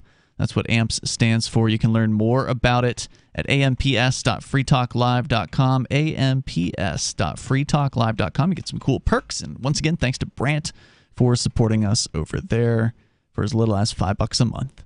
We go back to your phone calls and thoughts. More about the People's Convoy, which took off from California today with apparently somewhere between a few dozen to 1,000 vehicles, depending on what paragraph of this article that you read, the Daily Mail reporting on it. But let's talk to Stephen. He's in Chattanooga listening to WGOW. Go ahead, Stephen. What is up? First of all, Ian, I am very, very glad to hear that you're out. Thanks. I've been in and out of jail for, 10 months at this point over some activism. What happened? So I had a buddy put a bunch of yard signs up because he lived in Trump country. He lived in Porterdale, Georgia. And he was told to get rid of all of his different political signs, Gary Johnson, bunch of different state campaigns, bunch of random campaigns that had nothing to do with us. Before you go on, are we talking about he's putting yard signs in his own yard or elsewhere? Yeah, he's putting yard signs in his own yard. Okay. Because to paint a picture, there's across the street from him, there's a giant "Go fuck yourself." Okay, you can't say that on the radio. We got to we got to let you go. Sorry, this is a radio program. I was caught off guard on that one. I got to it. I was just like, okay, yeah, there was that sign. I completely forgot that you I can't really cuss hope on that the we radio. can hear the rest of the story sometime. Maybe he can call us tomorrow night and tell us about it then. Unfortunately, we are doing a broadcast radio show, so we can't let you say those things on the radio. The number here is 603-283-6160. That's 603-283-6160. It sounded like it would have been an interesting free speech story, but once again, we don't have true free speech. I really wanted to ask him, is Chattanooga, Tennessee not Trump country? Because he said, my friend lived in Trump country. So we were talking about the People's Convoy, and the Daily Mail is writing about it. They kicked off today in, I don't know if Southern California or something like that, Adelanto Stadium with, according to this story, 18-wheeler trucks, about 24 of them, which is a good start. You know, they're going to be going across the country, supposedly meeting up with other legs of this journey, and in what's going to be an 11-day convoy. If it's 24 to start, we may see a few hundred trucks by the end of this, which would be amazing if that's the case. However, the D.C. goons know these guys are coming. And Defense Secretary Lloyd Austin has now approved a request from the D.C. government goons and the Capitol Police to deploy 700 members of the National Guard to the capital city ahead of the convoy's arrival. Now, 700 doesn't seem like a whole lot. I think they brought in several thousand of them after January 6th. Yeah, I remember them saying 2,000 or something like that. But this is just the beginning, right? They want to see how this goes. They're saying, all right, well, we'll start with 700, and then we'll reassess here in a few more days and see how big this thing looks. And if we need to, they're probably going to bring in, hundreds more, if not thousands. Pentagon Press Secretary John Kirby said guardsmen would not be armed and will not be empowered to arrest people, but would be reporting wrongdoing to local police. Approximately 50 large tactical vehicles would be stationed in the city 24 hours a day. Biden and D.C. Mayor Muriel Bowser and the Pentagon have been accused of overreacting to the convoy after it emerged 500 D.C. cops have been put on standby for violence. They are supposedly also telling the police there in D.C. that they cannot have time off. So if they were planning on having a weekend off or something like that, they've got to be on call. People's Convoy organizers claim they don't intend to disrupt roads or bridges as the Canadian protest did. However, some of the drivers are calling for widespread blockades. Well, then, if they're not going to disrupt roads and bridges, what would they be doing What's exactly? the point of it? What's the point at all? Are they going to just drive in a circle? Are they just going to keep driving around? They're going to run out of gas. Because that's going to get expensive, right? It's one thing to sit still. If you're a big rig driver and you're just sitting idling, that tank of gas is going to last for a long time, because the real problem with those trucks is you're hauling weight, and that's what takes the gas. The vehicle itself is very heavy, but just sitting there running your engine, that's no big deal. So going on here, Bob Bolus is one of the drivers who is calling for shutting down the Beltway. So he's saying, the Beltway, for listeners unfamiliar with D.C., is this loop, basically, that goes around kind of the outskirts of D.C., and it's just traffic hell, basically. D.C. is just a terrible place to drive, and the Beltway is one of those places. And so they're talking about shutting down the Beltway. So, again, some people are saying... Shutting down the entire thing? I mean, if you could shut down portions of the Beltway, and it would make life very, very difficult on the people living in D.C. San Antonio is like that. It's like two circles. There's 410, which is an inner circle of San Antonio, and then there's 1604, which is an outer circle. And if part of 1604 was shut down, it would be havoc. I mean, it would wreak havoc. So, again, some of the drivers are saying they're not going to blockade. Other drivers are saying they're going to. And this is one of the things about a decentralized movement, right? Like, some people may have a completely different agenda than whoever it is that's the official face. Bolus is leading a D.C.-bound convoy of about 25 semis from Pennsylvania. He also began his route Wednesday morning, that's today, this morning, after suffering a more than 2-hour delay caused by a flat tire. He has not specified how they plan to block the Beltway, but told WJLA, quote, "We're not going to cause a traffic problem any more than they live with every single day." Stopping in the road is going to be more. We'll see. Yeah, it definitely would be if that's what their plan is. And if they're coming from Pennsylvania and they started today, then, I mean, they can be there certainly by the 1st. I mean, that's if they take their sweet time. Pennsylvania is not a far drive from D.C. I mean, it's probably no more than, 6 hours or something like that? If that from, it's 6 hours from here to Pennsylvania. So from PA to D.C., it's probably not much more than that. Biden elected to extend the national emergency despite calls from 70 Republicans and the Department of Health and Human Service secretary urging him to end the declaration. They cited access to vaccine treatments and mental health impacts as reasons to let the order expire, as well as the fact that other nations have started transitioning out of pandemic restrictions. But he decided to keep it in place. Trucker Mike Landis told the LA Times Tuesday when asked about the People's Convoy, quote, "The fact is we have a government that tries to push us around. At this moment, we're living without our Constitution. Our Constitution means nothing right now." It never did. No, it really never did. I mean, they ignored that thing right out the gate. As soon as it's convenient to shove it aside, they shoved it aside. The movement has attracted more than $464,000 in donations, which organizers say will be used to reimburse fuel and other costs borne by the participating drivers. And I'm looking at photos here that the Daily Mail included and taken at the Adelanto Stadium, and there's a lot of trucks here and a lot of vehicular supporters, people with signs. This is a real thing. What's it going to lead to? Your thoughts are welcome. You can join us here, 603-283-6160. Carl Watner, longtime proponent of a voluntary society, died last December. You may have seen his articles published on his website, voluntarist.com, in his newsletter, The Voluntarist, the Mises Institute, or elsewhere over the last 40 years. His newest book, I Must Speak Out, Volume 2, The Best of the Voluntarist, is now available via Liberty Under Attack Publications. This 430-page second volume spans the years of 2000 through 2020 and includes articles by Carl Watner, Hans Hermann Hoppe, Carl Hess, Benjamin Tucker, George H. Smith, Lysander Spooner, Pete Eyre, Joyce Brand, and many others. I Must Speak Out is for the newly initiated, the veteran voluntarist, or anywhere in between. Buy the book now at libertyunderattack.com/voluntarist. For more great content on building a voluntary society and for Carl's extensive archives, check out voluntarist.com. From Feature Story News in Washington, I'm Simon Marks. President Biden has announced U.S. sanctions on the corporate executives who head the Nord Stream 2 pipeline project.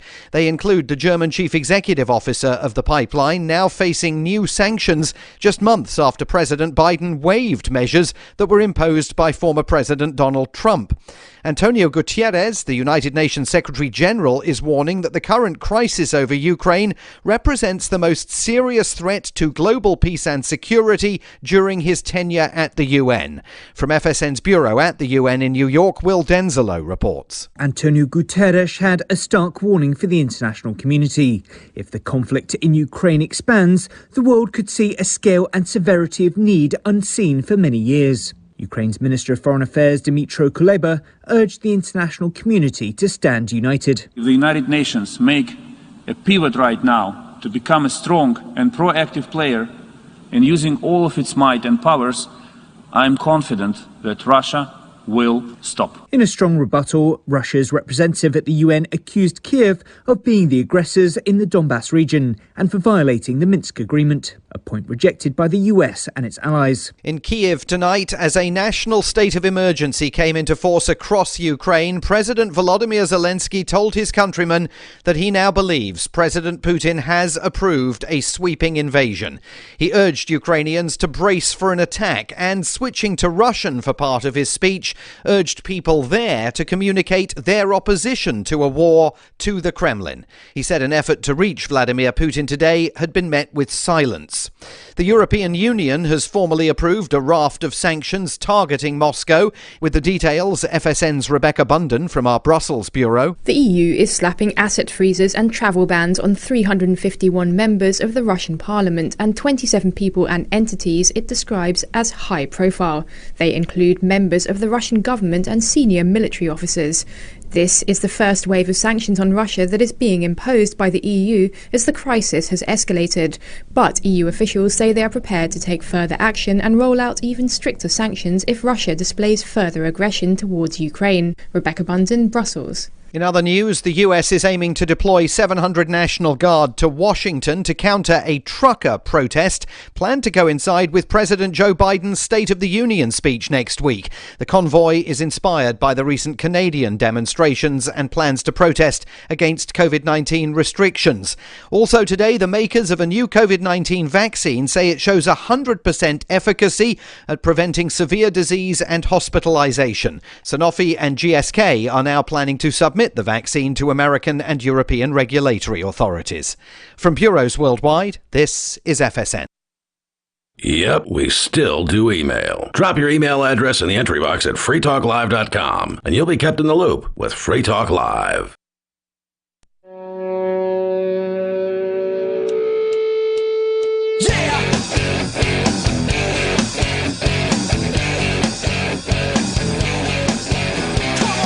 It's Free Talk Live. Phones open. You can join us here. The number is 603-283-6160. Coming up, we'll talk about Ukraine and the fact that, well, it's not a fact, but the fact is that the state is using Ukraine now as an excuse and the media as their propaganda arm as an excuse for why there's inflation and a scapegoat. Yeah, that's the right word. Thank you, Bonnie.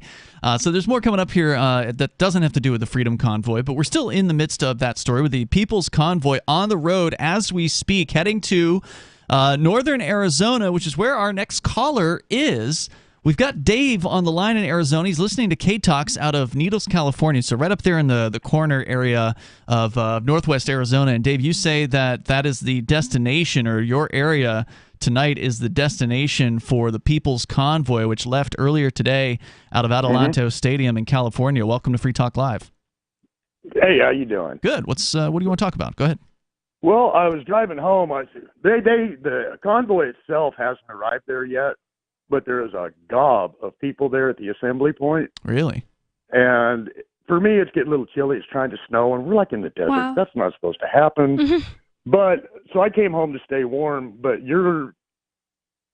I keep hearing like people on the radio, if it's real or if it's happening. And I just wanted to call and let you know it is real, and it is definitely happening. And it's amazing to see how many people are there.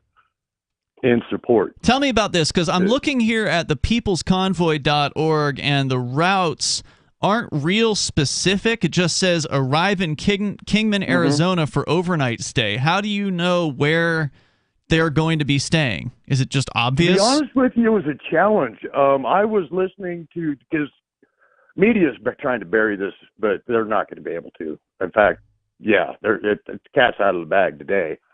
But I was actually listening to a Dan Bongino episode yesterday, and one of the organizers was on the phone with him. And they're keeping some of the route kind of hush-hush for a minute as it goes by in order not to have a bunch of protesters and create the mob scene, you know. But they were talking about how they're bringing security and all kinds of stuff. But right now, I can't imagine that you guys are going to have a lot of, just to speculate here, it's hard for me to imagine that there's going to be any significant counter-protester numbers here, because truckers are by and large well-armed, and, you know, they're not afraid to defend themselves. Maybe not from California. Well, yeah, California. Actually, go ahead. Actually, truckers are not well-armed. Really? It is a felony. Oh, yeah. I drove truck. I'm disabled, so I'm retired at the moment. But you cannot carry a firearm in a commercial vehicle. Oh my God! Over state lines and stuff. Seriously? I didn't know that. Yeah. So that's scary. That's a little fallacy there. Damn. In fact, I did 18 years of trucking in the oil field, and you're not allowed to carry a weapon anywhere in the oil field because most of the time you're either on BLM land, which is Bureau of Land Management, not Black Lives Matter. Now, I knew the drivers were regulated to death. I didn't realize they'd had their self-defense rights stripped from them, too. That's insane. I mean, considering the risks of being on the road, all the dangers, potential running into... I know that. Wow. Yeah, it's crazy. But no, you can't carry a firearm legally. Yes, they have a stick or whatever it takes for some self-defense. But no, they are not armed. But I will. Are they allowed to carry anything at all, like any kind of weapon, or is it like you can't even have a taser? A stick. That's it. I'm sure you can have tasers and stuff like that. Pepper just no spray. Firearms. Okay. What about a knife? Yeah. Can you have a blade? Yeah. Yeah, depending on the size. There's legal size limits in every state. California, as you know, is very limited on sizes. Sure. But yeah, so they have some protection, just no firearms. Wow. Well, I'll tell you what, the drivers in their private vehicles are not subject to those regulations, so they're going to have some backup. If it depends, because when I worked on the oil field, if I was on a Shell or Exxon, because I used to work for a worldwide company, and I signed paperwork with Shell, Exxon, Mobil, BP, that I gave them permission to search my property, my private home. Wow, that's crazy. And my residence at any time, 24 hours I just meant the people, not the drivers, but I meant the people who are backing them up, right? Like just in a regular pickup truck, just following the convoy. Oh, no, everybody else. See, that's what I was going to say. Here in Arizona, I heard part of you talking about how New Hampshire's freeze back there for a few years. It's cold as heck. No, thank you. But here in Arizona, you can carry concealed as well. Yeah. As long as you're an Arizona resident. And you guys have open carry there too? Oh yeah. And right now down there's probably more weapons there than there would be at a gun show. That's what I'm saying. There's not going to be any significant counter protesters. I would not worry about that at all. Here, no, but God knows what happens in the next state where you got gun laws. I don't know. Yeah, no, I see what you're saying there. That's where the convoys carry in their own security, as I heard, the bomb dogs and whatnot to keep everybody protected and the crowd protected. I suspect they're going to skip right over New Mexico. Their next night is Arizona, and then they're jumping to Texas. So they're skipping through. They're passing through New Mexico. Well, and there's more than one convoy. Because this is where I was getting confused today trying to figure out the route. So I just finally went to the destination because where I live, in theory, they're going to drive right by the house. Nice. But there's also another group assembling as we speak in Vegas and to meet the same people in Golden Valley tonight and then travel from there. So you're to clarify, you've been out in the streets. You've seen a lot of people gathered for the arrival of this convoy. Over 500 people. 500 people. Wow. Over 500 people at this point when I left there about 45 minutes ago. Wow. And when I was driving to Kingman, because I thought they were going to Kingman originally, I was taking the 40 freeway at 10 o'clock in the morning, and people were lining the bridges every bridge down the freeway with flags, American flags, and yeah. Now, are there a lot of truckers that are lined up, ready to join the, join the run and drive with these folks? Mm-hmm. Yeah, in fact, on that note, I stopped and talked, because on the way in, I stopped at every group and socialized with a few. And I talked to a trucker who's an owner-operator, whose truck is currently paid for, and he has a reefer, which refrigerator trailer, paid for. And your supply chain problem where they're blaming not enough truckers? No. This boy parked his truck 2 weeks ago because they dropped the rates. Oh, so really? you can't afford to drive. Yeah, so our fuel prices are going up through the roof. Right. Thank you, Joe. And you're trying to pay the truckers less money. That ain't going to work. No, it's not. So why do you think things are sitting at the port? Interesting. Thank you, Joe. Dave, feel free to It's give just us a like all call the stuff you hear. tomorrow with an update. I'm curious to see how this thing goes. They're going to stay the night there in Arizona and Kingman, and they're taking off, I presume, tomorrow morning. Oh, yeah, and if you see them go by your house or anything like that, try to take a video with your phone. Oh, yeah. Post it online. Yeah, that's a great idea. Well, I could do that. I got a video on the phone, but I don't do online. I'm what I call a digital dumb. And we'll just use the word because I don't know, I don't want that flush sound. Send it to your nephew or somebody that can Email post it to us. Somebody will get it. Somebody will get it. If there's hundreds of people out there, somebody's going to get a video of this thing. It's not going to be long. Everybody has got it on there. There's people on Facebook. One of the promoters of the event's already been out there for a couple hours. People are bringing donations. It is crazy. Love it. The Dave, pizza thanks. Place, it's being done at a pizza place who's actually feeding everybody that shows up for free. Amazing. That's amazing. We're going to definitely keep an eye on this. I appreciate you calling in with the update from the road. And Dave, thanks for the call, man. I definitely appreciate it. And I'm sorry to hear about the truckers not being able to defend themselves with I never guns. knew that. I forgot never thought of that. I have heard that because there's some rule in Texas where you can have a gun on yourself as a citizen in your own truck or car. If you go through a certain amount of counties, and I got into a conversation about that before. So, like, if you were just driving in your own county, you would be allowed to hold a gun. But if you went through a certain amount of counties, then you're not allowed to have a gun unless Texas. it's makes like locked up. No sense. I mean, it might not be true anymore because I know they passed some gun law since I moved away, but when I lived there, it was like that. The number here is 603-283-6160. You can join us here. We got open phones and anything goes here on Free Talk Live, though we're talking about the People's Convoy, and they're about to arrive in Kingman, Arizona for the night on day number 1 of what's going to be an 11-day journey across the country, ending up in Washington, D.C. Your thoughts are welcome. On Free Talk Live, we're bringing people to the ideas of liberty every day. From wrestling superstars like Glenn Jacobs. You guys really are having an impact, I believe. Like I said, a lot of where I am now is due to listening to Free Talk Live. You changed my mind on some very important issues years ago. To random people tuning in on the radio. I was kind of stuck in the left-right paradigm. I heard your show by chance on a Saturday night. From there, I went on, joined the Free State Project, and become an amplifier. So, I mean, that's really the reason why I amp is because I know that if it wasn't for you guys being on as many stations as you are, I never would have found the ideas of liberty. You can help more people hear the message of liberty by joining Free Talk Live's AMPS program on Patreon for as little as $5 a month. And you'll get access to special perks. Visit amps.freetalklive.com, amps.freetalklive.com.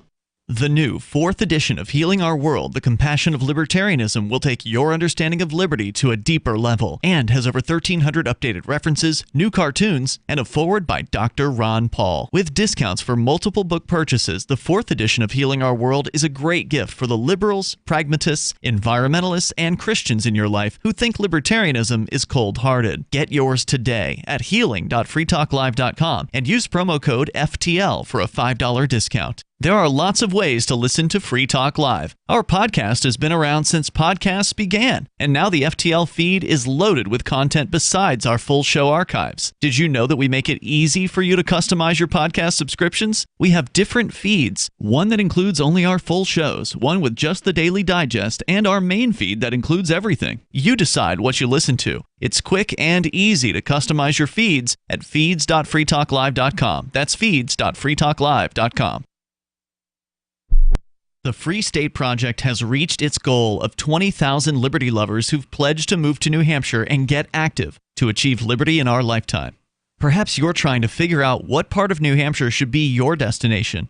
If so, consider Keene. You'll find more than 150 reasons to move to Keene at move.freekeene.com. Keene is famous for its historic, publicity-generating activism, as well as being the liberty media capital of the world. It's home to freekeene.com, New Hampshire's destination for liberty activism, news, and opinion. For years, we've been compiling over 150 reasons to move to Keene at move.freekeene.com, where you'll learn about some of what's happening here and what makes Keene a great place to live. If you love liberty, you'll probably enjoy anywhere you end up in the Shire. But do your due diligence first. Please visit move.freekeene.com for the full list of over 150 reasons to move to Keene. That's move.freekeene.com.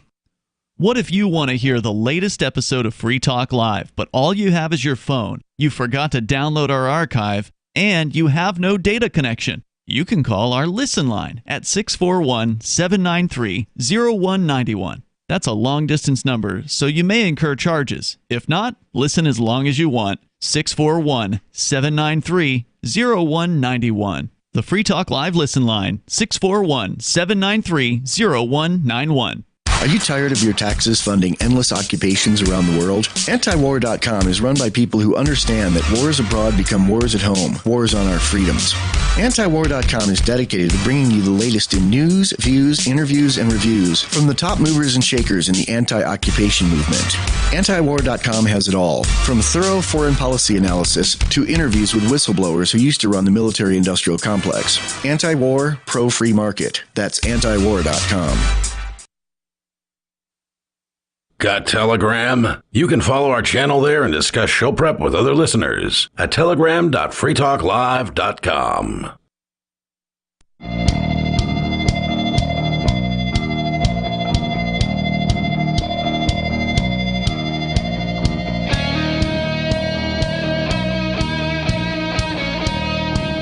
Free Talk Live phones are open here. The number is 603-283-6160. You can bring up anything that's on your mind. Joining you in the studio tonight, you've got Ian. And Bonnie. And Nikki. Don't forget, you can join us online over at freetalklive.com. We have feeds to which you can subscribe to the show. If you have a podcast client, you want to receive the episodes of Free Talk Live as they are released, you can get those over at feeds.freetalklive.com. So you can get the link to the full podcast, which has both the full episodes and the digests, which digests are like a 20 or 30-minute version of the full episodes, which are 2 hours. If you take all the commercials and the news breaks out of a 3-hour radio show, you get 2 hours of actual talk content, and so you get that every single night if you're on our podcast feed. Go to feeds.freetalklive.com and you get the links there to our RSS feeds and plug those right into your favorite podcast client. That's feeds.freetalklive.com. We're talking about the People's Convoy, which is in day number 1 right now, kicking off in California. They're going to stay the night in Kingman, Arizona, and apparently the crowd waiting for them in Kingman, according to our last caller, is already several hundred strong. He said he estimated 500 people are waiting at the destination tonight, and there were, according to this article at the Daily Mail that we've been sharing with you today, when it started at Adelanto Stadium in California, there were what are described as a couple of dozen trucks and then dozens more vehicles that were there, just regular folks driving their car or their just normal truck. Did it say how support. many people supporting? I didn't see an estimate on the number of people, but looking at the photographs here, there's one photo in particular of a large crowd standing around watching a man on a stage give some sort of a speech prior to the launch, and There's definitely at least a few hundred people in this photo, and it obviously doesn't show the whole crowd. So I'm going to guess there were probably at least 500 that were at this particular gathering today. So we're already talking about possibly well over 1,000 people that are supportive. Maybe not all of them are going to drive, but again, it's just day number 1. So we're going to continue with your thoughts. Major Payne is on the line. You're on Free Talk Live in Michigan. You guys know that in Washington there, where they're expecting all these jamokes to show up, they've already called out the National Guard. They have, yeah. They estimated 700 National Guard have been activated for Washington, D.C. at this point, and I suspect that if this thing gathers the kind of momentum that the organizers are hoping that it does in the next 11 days, that you're likely going to see well more than 700 National Guardsmen in the streets of D.C. Yeah, but they didn't do it when they knew this January 6th thing, so they could call the Great Walker Rebellion an insurrection. Right. I mean, this is ridiculous. But you know what the Mounties did up in Canada there and in Quebec? You mean trampling people? They ran over the old lady and her rascal and whatnot with their horses and whatnot. Yeah, they did. Yep, there's video of that. Yep. So I'm thinking some of these truckers ought to be hauling horse trailers. Maybe we need our own damn cavalry. That's an idea. Yeah, and I got another quickie for you. I don't know if you guys have heard this. Some guy wrote a book. Actually, I got 2. Some guy wrote a book that claims that Justin Trudeau is, not Noriega, the guy from Cuba. Castro's son. Yeah. Castro's illegitimate kid. Yeah. And evidently there's pictures. I don't know if they're both teenagers or if it's a father and son thing, but the resemblance is remarkable. It's and really Mama went on. to Cuba in like 70, 71, and could have come home with a little Justin Daddy in her went belly. to Cuba, too. So that's the thing. Apparently, both his mom and his fake dad, the other Trudeau, went to Cuba at the same time, and word is that they're swingers. So it wasn't as though that his mom was cheating. She was probably doing it with him sitting in the room. That makes it so much better.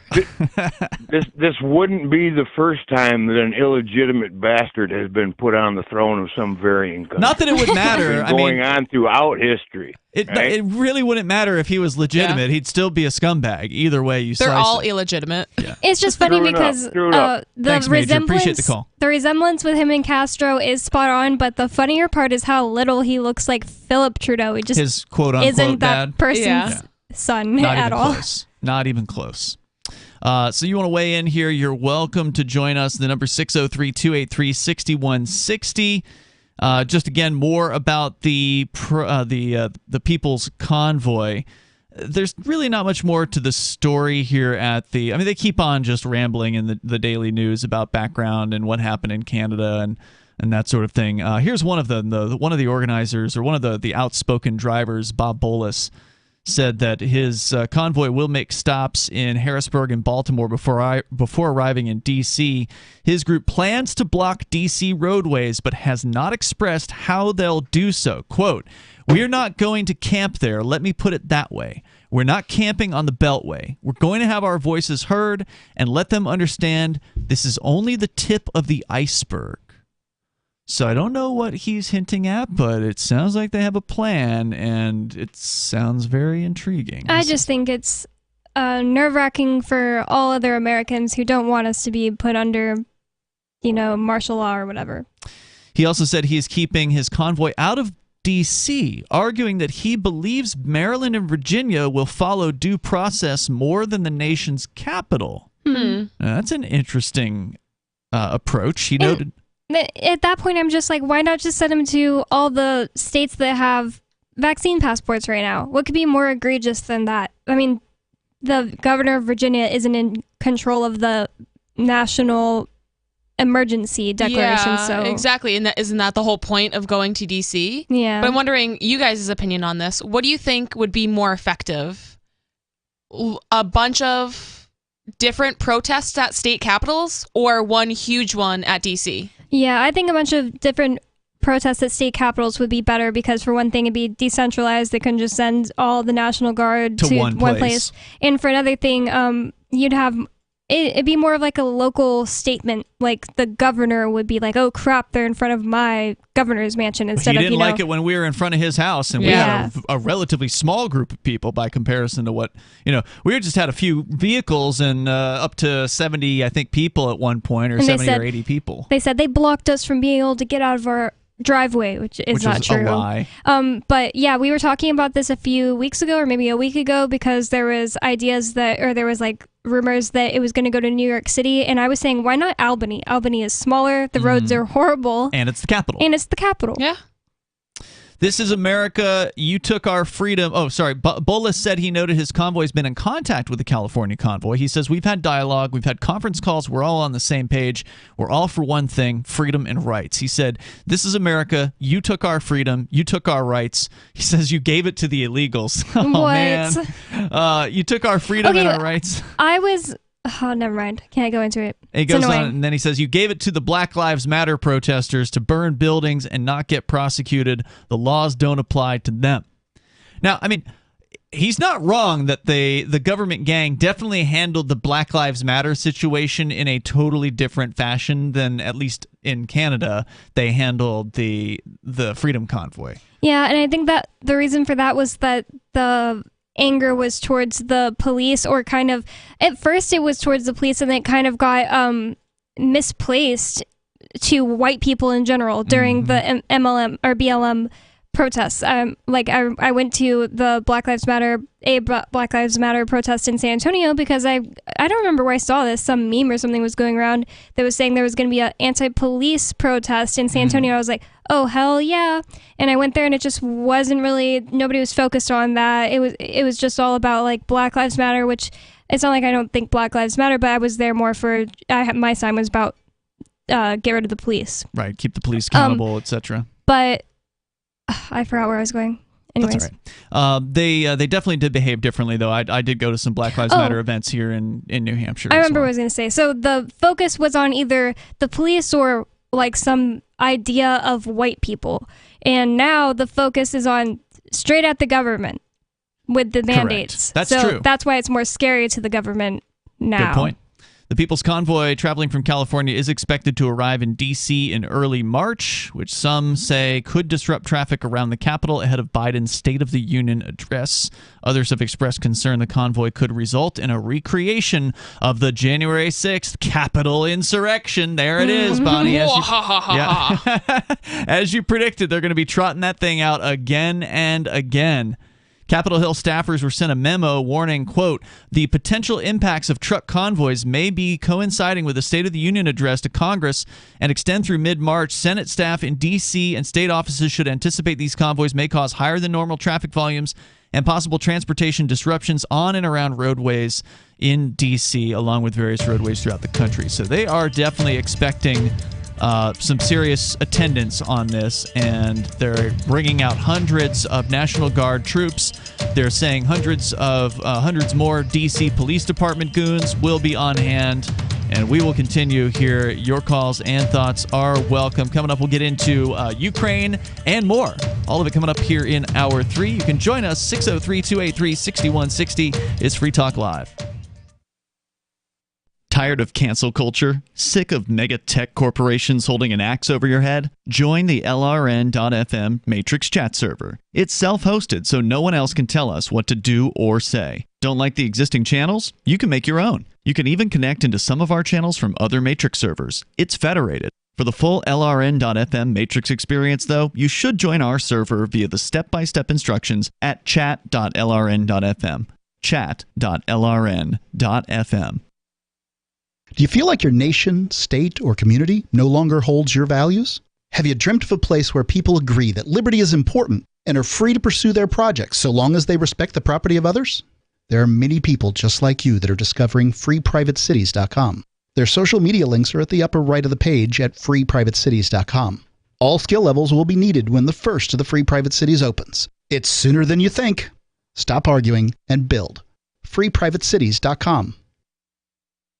I'm a little obsessed with My Magic Mud. Several years ago, I met Jessica Armand, the founder and CEO of My Magic Mud, and I didn't even know my teeth were coffee stained. A week's worth of use convinced me, and now I use it every 3 or 4 days. It's clinically proven to whiten teeth, and I think it cleans better too. My Magic Mud's available at most local health food stores, Sprouts, Natural Grocers, CVS, Walmart's Natural Beauty Aisle, but I can get it for you for 20% off with coupon code FTL20 at mymagicmud.com. FTL20 mymagicmud.com. If you want to know the latest about Free Talk Live before we go on the air, all you need to decide is how you want it delivered. It's your choice. Visit news.freetalklive.com to receive our usually weekly news updates by email. Plus, we have a Twitter account at twitter.freetalklive.com, and you can follow us on the decentralized Mastodon platform at toot.freetalklive.com. So please follow us at toot.freetalklive.com and sign up for our emails at news.freetalklive.com.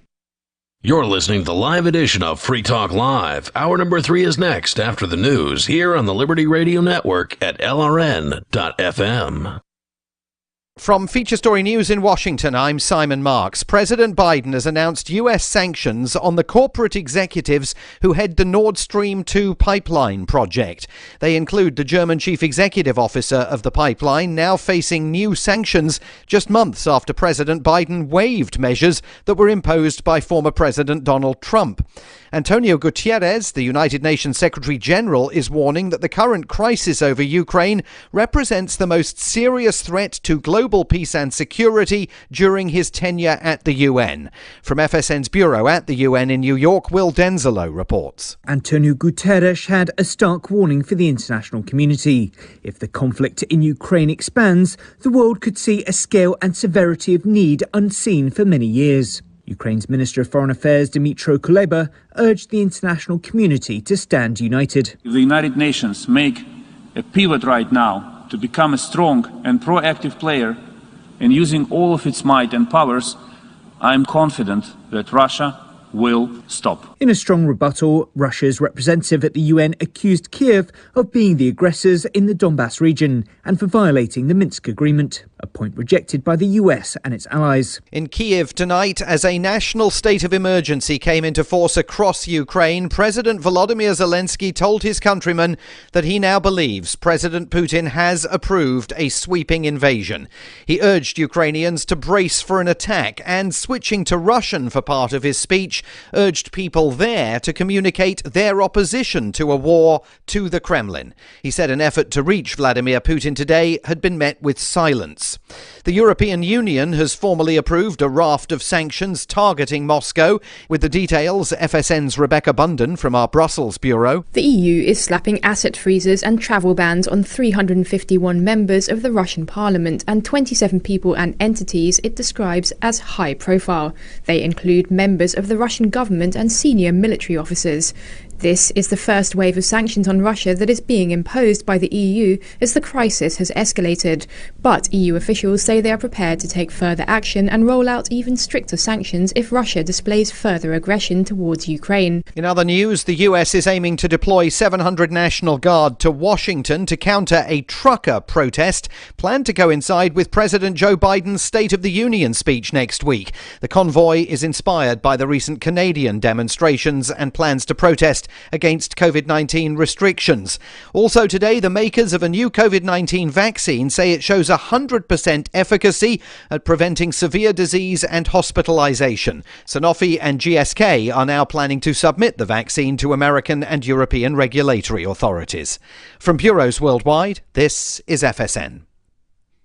With FSN Spotlight, I'm Simon Marks. Today, continuing our look at the 50th anniversary of President Richard Nixon's historic visit to China, the first opening of the US to the communist giant.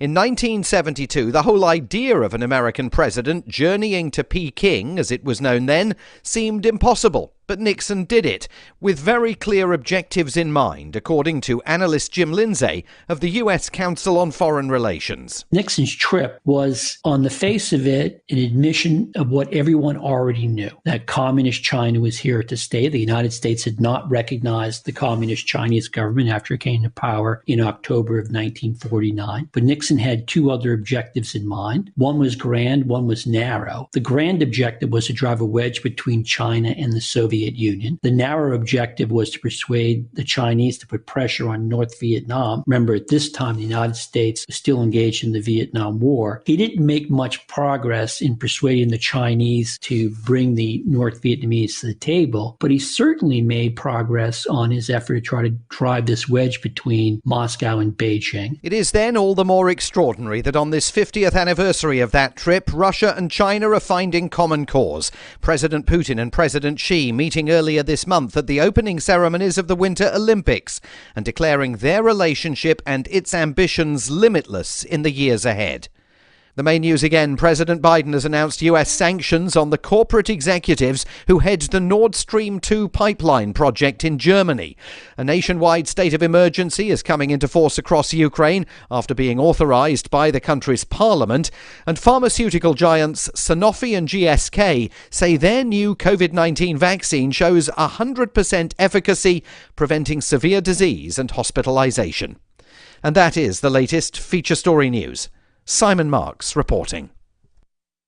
The NFL announces a new zero-tolerance policy on videotaped domestic violence. A puzzled nation can remember the name Ferguson, but is not sure from where. And a man wearing an M&M jacket is apparently made in God's image. This is the Onion Week in Review. Tech giant Apple unveiled a brief, fleeting moment of excitement to the general public. The short-lived, ephemeral sense of wonder was released in front of an exclusive group of reporters and industry insiders at Apple's Silicon Valley headquarters. Apple really made us wait, but this rapidly diminishing glimmer of pleasure was totally worth it. It was 100% better than any other temporary joys I've ever experienced. And in this week's local news, an uneasy détente forms between a man sitting on a patio and a bee. In other news, a poll finds 80% of Americans would get in a vehicle with a stranger for a chance at a new life. Bank of America introduces a new $50 underdraft fee, and the nation's huggers announce plans for you to get over here. This is the Onion News Network.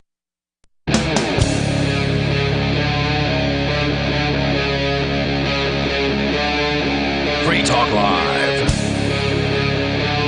It is Free Talk Live. You can bring up what you want here. The number is 603-283-6160. That's 603-283-6160. Kicking off the third hour with you in the studio tonight. It's Ian. It's Bonnie. And Nikki.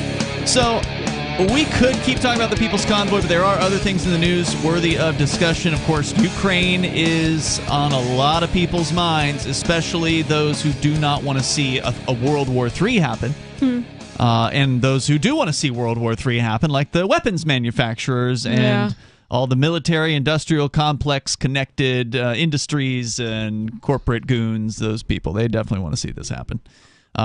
Presumably, a lot of the troops would like to not die in another pointless foreign war, but some of them, want the excuse to go and kill people. So there's going to be two different sides to this, as there usually is, the anti-war and the pro-war side. And the media, of course, is all in on this thing. The media has been whipping up the war fervor for the last several weeks regarding Ukraine, and now finally they have their moment. The news just a couple of days ago was that Vladimir Putin announced that he is going to be moving troops and has moved troops at this point into the Donbas region of Ukraine, which is the two most eastern states or whatever you want to call them. They have considered themselves independent nations. They declared independence back in 2014. Now, of course, people claim that the elections that they had or the votes that they had were not legitimate and so on and so forth, but they are saying that they were, and Putin is saying those were legitimate votes, and so therefore Putin is recognizing these two areas of Ukraine as not Ukraine. So from Putin's perspective, he's not actually invading Ukraine. He's going in to provide quote-unquote peacekeeping forces to help keep the peace in these former areas of Ukraine. Of course, Ukraine believes that they are still Ukraine. The people of the government goons in Ukraine think that they never left. So that's sort of the politics of what's been going on out there, as I understand it thus far. But now, of course, Joe Biden has been, again, trying to rattle the saber as much as possible and talk tough about going up against, quote-unquote, toe-to-toe with Putin. Thankfully, in his speech yesterday, He did not say that they were going to be bringing troops into those areas of Ukraine at this point.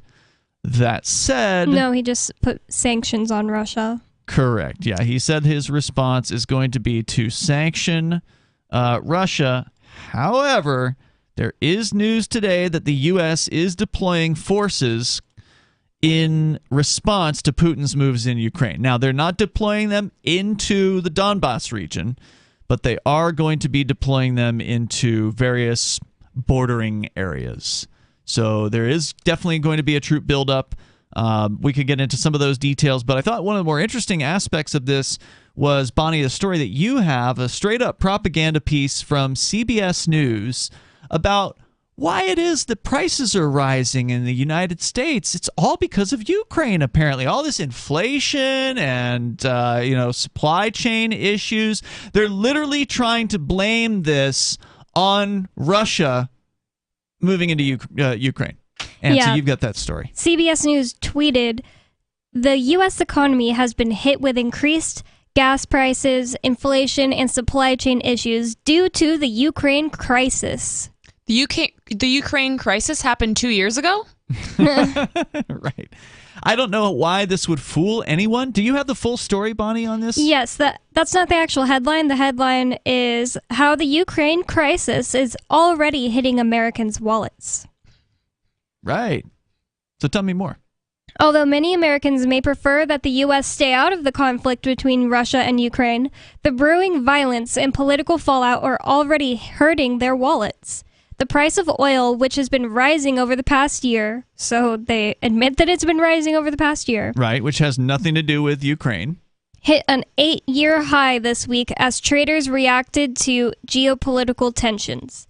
Gas prices are likely to surge even further if the hostilities escalate or if U.S. lawmakers pass another round of sanctions, according to experts, which is true. That part's true. I'm sure that...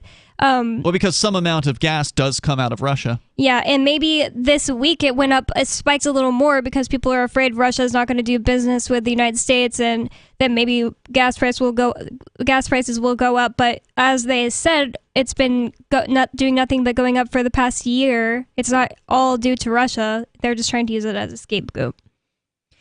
The economic impact could also move beyond the gas pump, Wall Street analysts warn. Sanctions or export controls against Russia could make current semiconductor shortages even worse, while restrictions on wheat or metals could drive the fiercest bout of inflation in decades to climb even higher. Now, I'm not an expert on global manufacturing or anything like that, but you don't see made in Russia very often on electronic equipment. Yeah. I don't think I've ever seen that. Most of it's made in China. So the better stuff generally is made in Japan. You might see, made in Singapore or Taiwan or something like that. But you don't see made in Moscow or made in Russia or Siberia or anything like that. So I don't understand how the Russian, look, I'm against sanctions. Let's make that clear. Sanctions are, in my opinion, an act of war, and they are an act against the people of Russia. They don't really do that much to the elites. The elites are still going to be fat and happy. The people are the ones that are going to suffer here. But I'm pretty sure they're not making like automotive computer chips in Russia. Well, tell me if I'm wrong about that, though. It's 603-283-6160. Well, I think the dumbest part about that sentence is where they say that restrictions on wheat or metals could drive the fiercest bout of inflation in decades to climb even higher, because that's not what inflation is. No, and that's typical of the mainstream media. They either do not actually know what inflation is, or they are actively lying and they're pretending like it's something else. Actively lying. Well, and in public schools, that's what they teach them, that Correct. Inflation is. I don't want to say nobody, but that's what we're taught in public schools, right? That's what I tend to disagree with you on this one, Bonnie. I think they really don't know. Well, I didn't even learn about inflation in public school. Doesn't surprise me. That's true. But my friend is an economy major, and that's what she was taught in college. That inflation is an increase in prices? Yeah. Yeah, it's not. And she was like, no. No, it's not. Inflation, for listeners, we always have to, repeat ourselves on this because there's always new people tuning in. Inflation is an increase in the money supply. That's what inflation is. Prices tend to go upward in reaction to an increase in the money supply. But the increase in the money supply has nothing to do with Ukraine. Mm-mm. And never has had anything to do with Ukraine. It also has nothing to do with sanctions, even though sanctions are a bad thing. Sanctions can make things more expensive in the United States. That's right. And that's what they're saying here, but that's not what they're not using the right words. So yeah, the price of metal could go up because of sanctions, because the supply is limited. Because of that, the price of wheat, they're saying here, could go up. But that's not what they're saying. They're claiming that they're going to blame the sanctions, they're going to blame these restrictions on the inflation that people are suffering in the United States. And no, the blame for inflation lies strictly with the Federal Reserve and the U.S. federal government. And it doesn't go any further than that. There's like right now, the people in the federal government are trying to blame the corporations for it too. I don't know if you've heard any of these statements from Pelosi. It's corporate greed. Yeah, that's the new narrative. Yeah. Prior to this article, the narrative was, these corporations are making all this money and they're raising their prices. And for some reason, I always vote to give them favors. Yeah. Sure, and there's that too. Too big to fail. Go ahead, Bonnie. Is there more to this story? Says Russia is a major exporter of crude oil, accounting for about 12% of the world's supply. Any disruption in those exports is likely to drive prices at the pump higher for consumers, experts said. Quote, if Russia makes a run on Ukraine, we could see oil prices over $100 a barrel next week, said Patrick Dehaan, head of petroleum analysis at Gas Buddy, adding that average gas prices across the U.S. are likely to hit $4 a gallon in the weeks or months to come. I don't think I've ever paid more than $4 a gallon. I don't think I've ever hit, I've seen more than $3.99. Have you? I feel like I have. I feel like there was back in the early days of Obama. I remember my parents freaking out about the gas prices. There was this crazy... Yeah, it was over $4. Yeah. Okay. It must have been pretty brief because I don't remember any kind of sustained $4 a gallon. There's more coming up. That may be coming in our future, though. 603-283-6160. You can join us here. More on Ukraine coming up. There are basically two types of advertising, direct response and branding. Radio's great for direct response with its low cost to listener ratio, but audio can't be beat for branding, which is a longer-term endeavor. You want to be the first thing that someone thinks of when they think about your product or service. If you have a local business that you want kept top of mind in your community, call the station. If you need national reach, Free Talk Live's got around 200 radio stations, millions of monthly listening sessions, can suit all budgets, and if we don't think we're right for you, we'll tell you. Email me, mark@freetalklive.com. Brute force, intransigent defiance, adamantine will. These are the hallmarks of the AI tank. These gigantic machines have the firepower of an army, but they also have their own sense of honor and duty. When the world breakers arrive, battle will be joined, planets will shake, and war and peace will never be the same again. World Breakers. Stories from David Weber, Larry Correia, and more. Available August 3rd from BaneBooks.com. Looking for a great real estate investment? Consider New Hampshire, which is ground zero for the Liberty Movement. Your first call should be to Mark Worden from Porcupine Real Estate. He's more than just a real estate agent. He's your New Hampshire concierge. Where are the best places to live? Do you want farm, city, the burbs, or forest? Do you want a duplex or multifamily building so that renters pay your mortgage? There are homes in all price ranges in New Hampshire, and Mark can help with financing too. Invest in Liberty and property. Mark Worden can help. PorcupineRealEstate.com. Are you tired of governments murdering people around the world? Stop using their money. There is an alternative. Bitcoin is a stateless, free market, non-political currency. Bitcoin cannot be inflated or controlled by any government. By using their money, you are helping the state. You have an incredible alternative available now. Learn it, use it, spread it. Get started with Bitcoin at Bitcoin.com. That's Bitcoin.com. This is Michael Dean from the Freedom Fiends. I've run websites since 1996 and have used over a dozen web hosts in that time. AgristHosting.com is the only one that hasn't broken my heart. Agrist Hosting's uptime and service is stellar, and their DDoS mitigation is the best I've seen. That's important because if you tell the truth in this world, you'll ruffle feathers. And some people will try dirty tricks to silence your voice. No matter what the haters hit us with, Agrist Hosting keeps our websites online.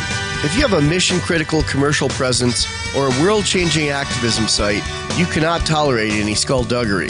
So go with AgristHosting.com. Have a WordPress or blog site, but you're not satisfied with performance or uptime? Or just want raw hosting? Want to pay with Bitcoin? Agris Hosting specializes in high-performance hosting with personalized service. Go to agrishosting.com and click on the button that says Get Hosted. That's agrishosting.com.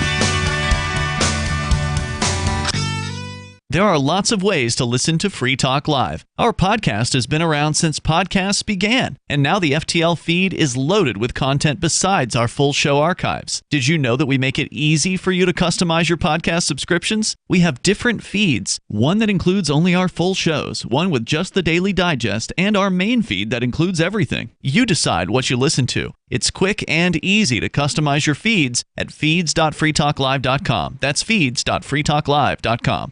So you've signed the Shire Society Declaration and are planning your move to New Hampshire to be around more liberty-oriented people. Next, sign up for the Shire Society Forum at forum.shiresociety.com. There are a bunch of people there who are already in the Shire, and they want to meet you. If you're already in the Shire physically, you should also come by the forums. Remember, not everyone uses Facebook. New people are signing up for the Shire Society Forum every month, so drop in and say hello at forum.shiresociety.com. Our Matrix server is about as free as internet chat can be. Join the existing rooms or create your own at chat.freetalklive.com.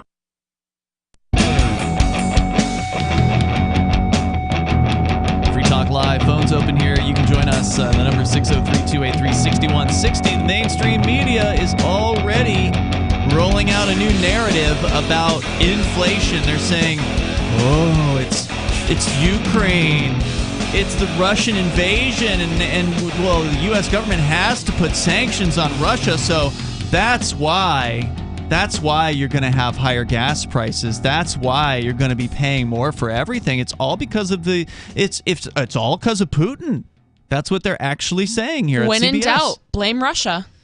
It's convenient, and it's total BS, but we'll continue with your calls and thoughts. They're welcome about whatever's on your mind. We're going to go back to the phones and to the fun, but first I do want to let you know about Fork Fest, which is coming up in a few months away. It's about 4 months out.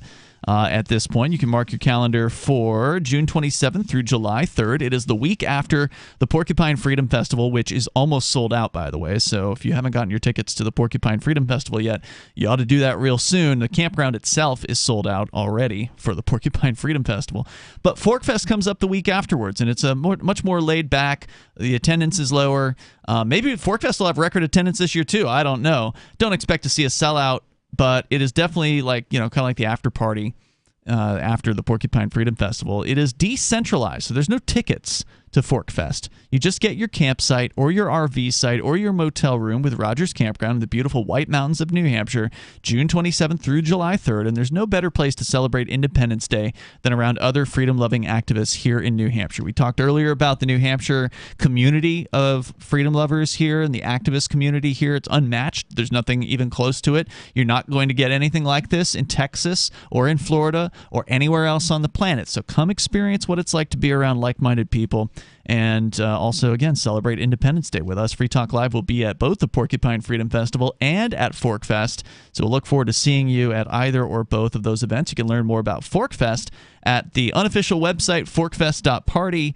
That's forkfest.party. And again, it's a decentralized event. There's no official anything for Fork Fest. So if you want to see something happen, you should create that thing. Or just sit back and relax in the woods with some other freedom lovers on June 27th through July 3rd. Forkfest.party. Let's go to your phone calls and thoughts. Olivia is calling us, listening in Arizona. You're on Free Talk Live, Olivia. Hey, I had a question. Well, for Nikki primarily, but also for Bonnie, I'd like her to weigh in. I had brought up something called menstrual extraction before on a previous show. What was it? I remember Sorry. that. I couldn't hear what she said. Brought up something called what? Hang on just a second. Let me make sure my phone. Something called menstrual extraction. Ventral extraction? Menstrual extraction. Oh. Okay. Yeah, and if you don't know what that is, it's basically where it's a little device made with a jar and some aquarium like tubing that was, I think, invented in the 1970s, where a women's group can help you extract your all your menstrual blood in one day so that you don't have a period for a whole week. And it's also used in really early stage abortions. Like if you don't even know, you can just get it all extracted and not worry about it. So I was wondering if Nikki had looked that up and what Bonnie might think about that, because I don't know, I'm really interested in anarchist healthcare. Yeah, actually, after you brought it up on the show last time you called in, I definitely did look that up. I don't know enough about it to be able to indefinitely say whether it is a good idea or not. I do a lot of work with women in hormonal healing and hormone balancing with menstruation and whatever. But I just tend to think that it's something that shouldn't be messed with. I don't really believe in using tampons or anything like that. I just think that those types of things kind of can mess with our natural hormonal balance and pH balance.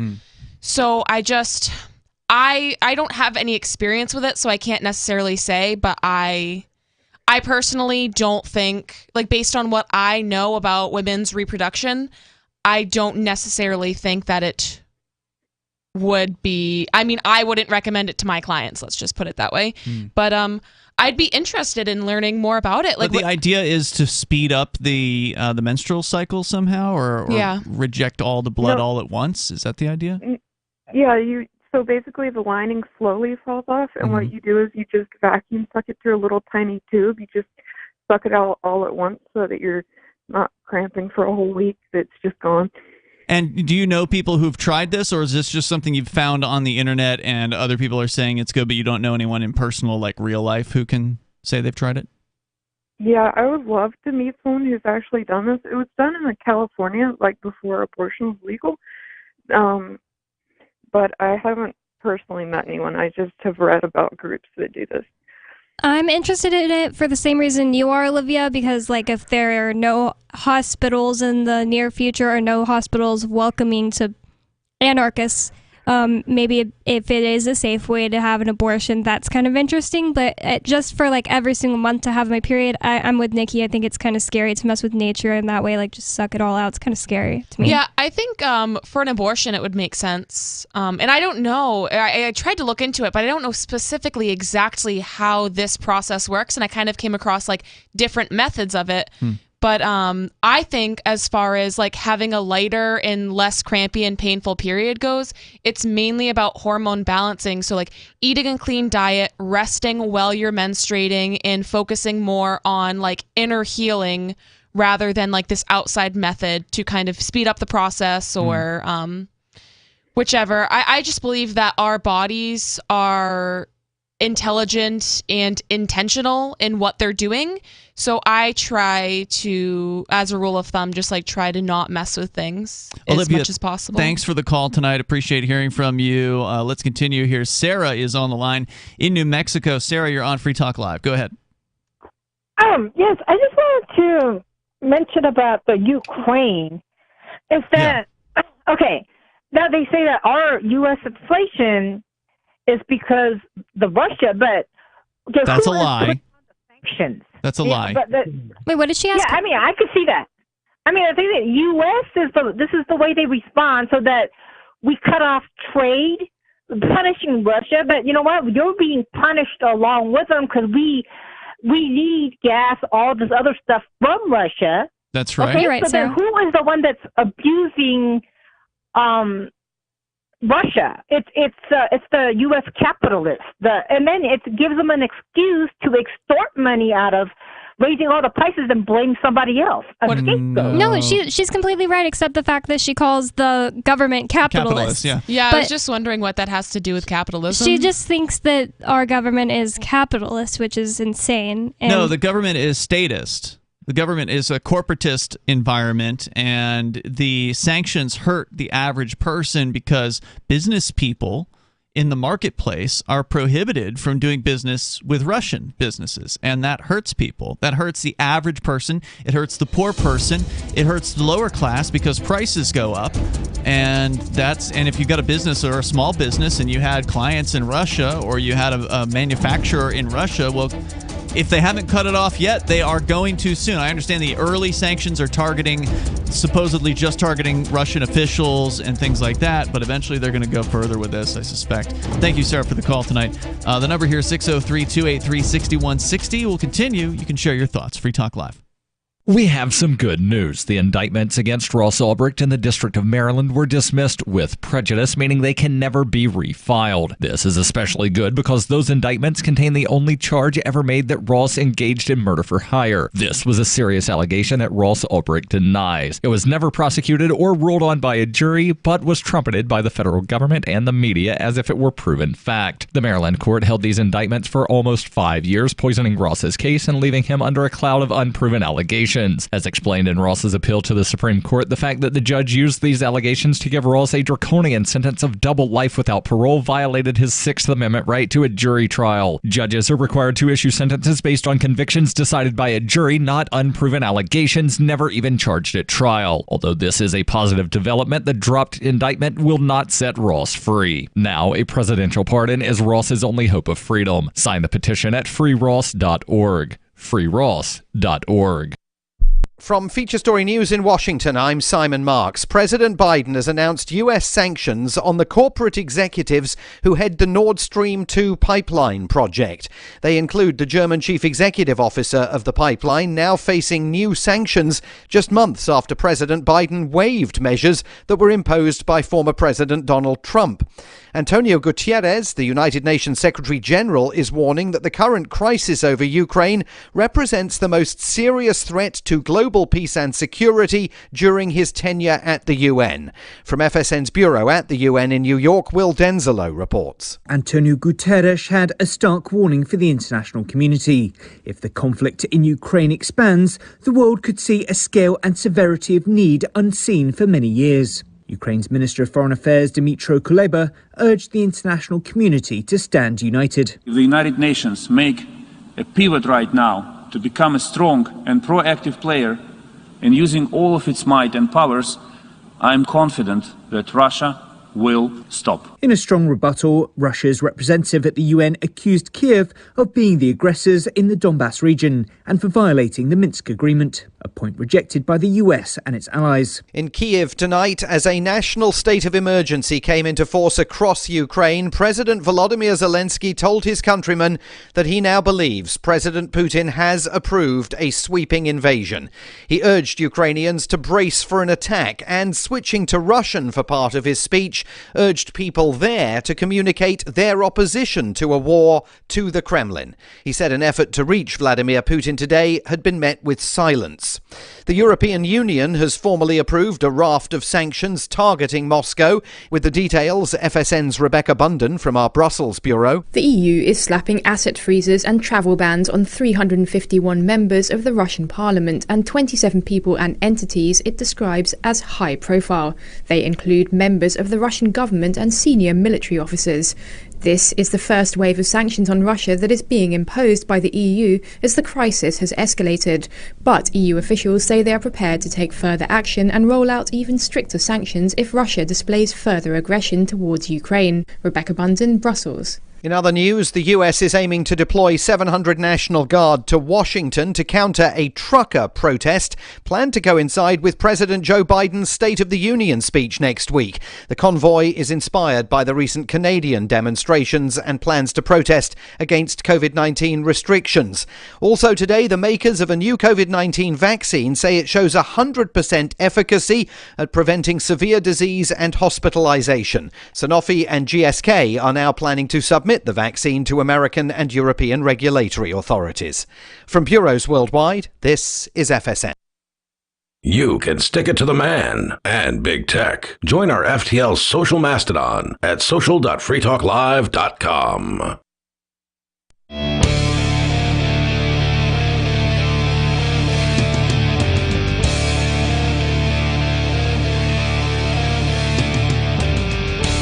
It is Free Talk Live. Phones open. You can join us here. Bring up whatever's on your mind. The number is 603-283-6160. That's 603-283-6160. Talking about the latest media propaganda here, trying to run interference for the state. Because people know inflation is real. They can feel it.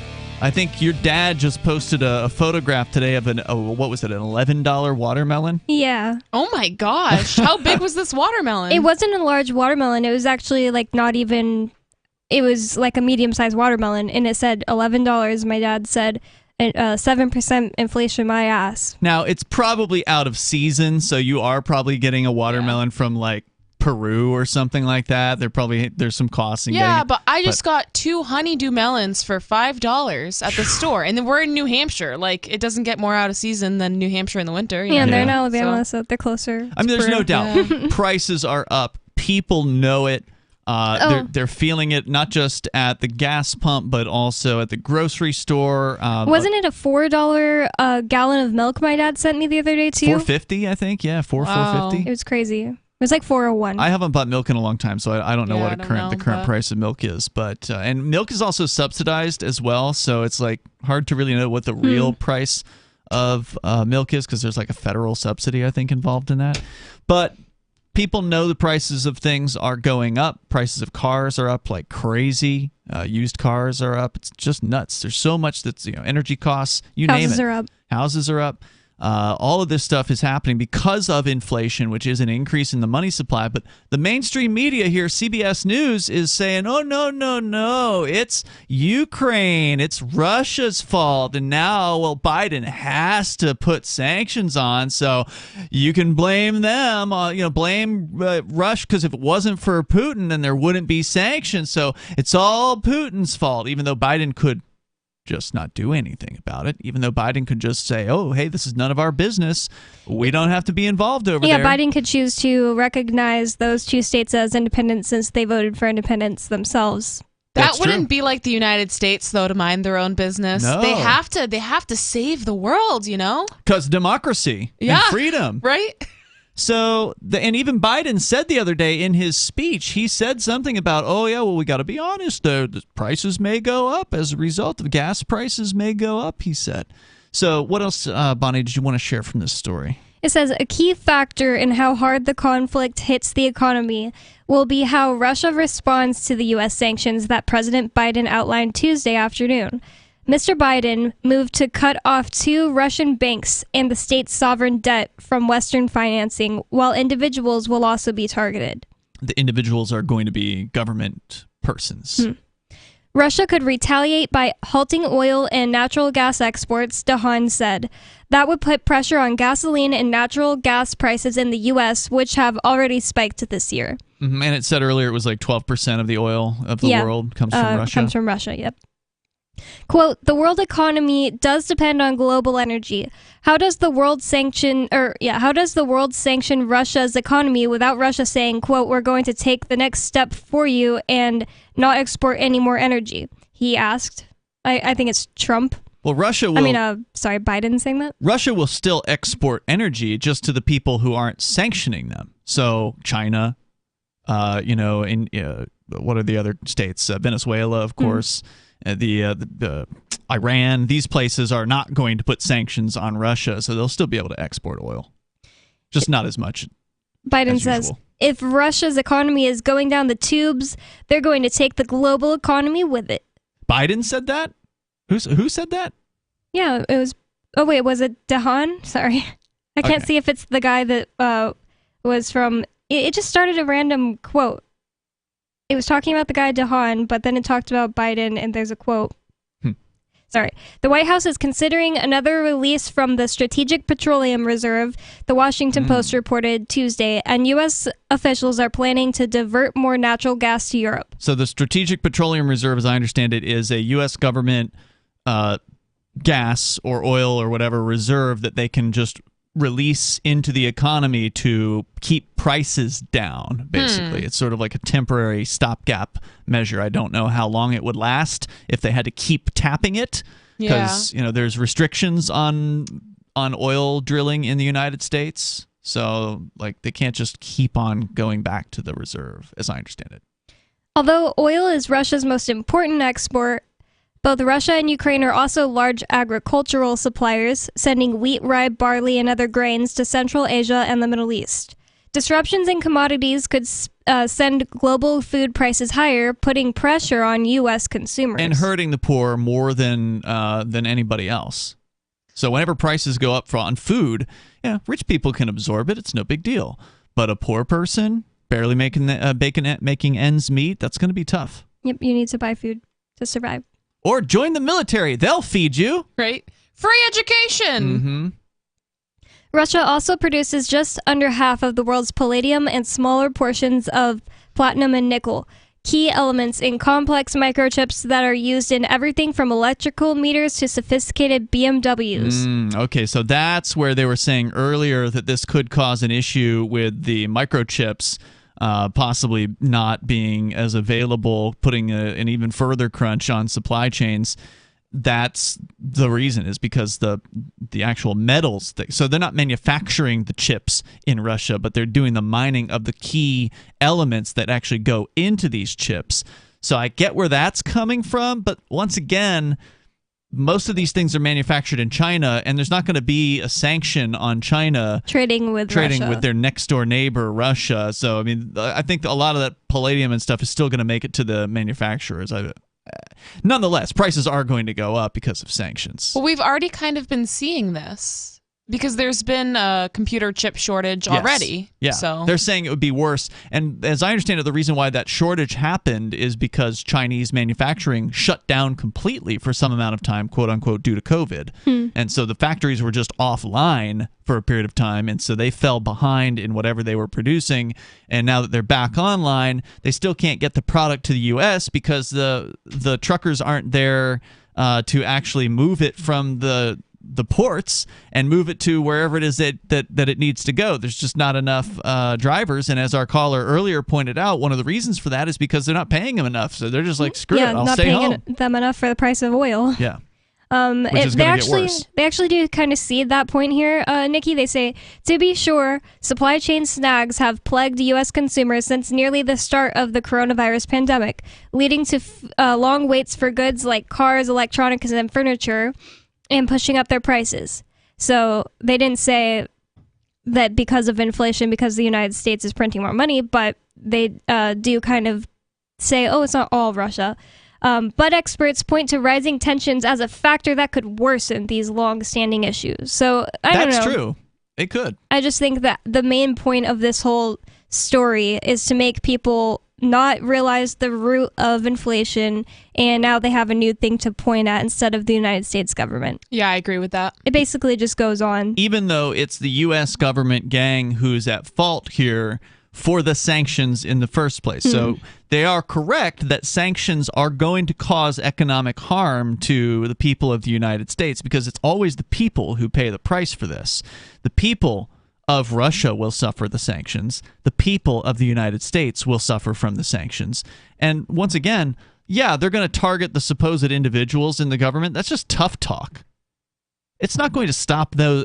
Like, Vladimir Putin is not going to, all of a sudden starve because the U.S. government puts sanctions on him.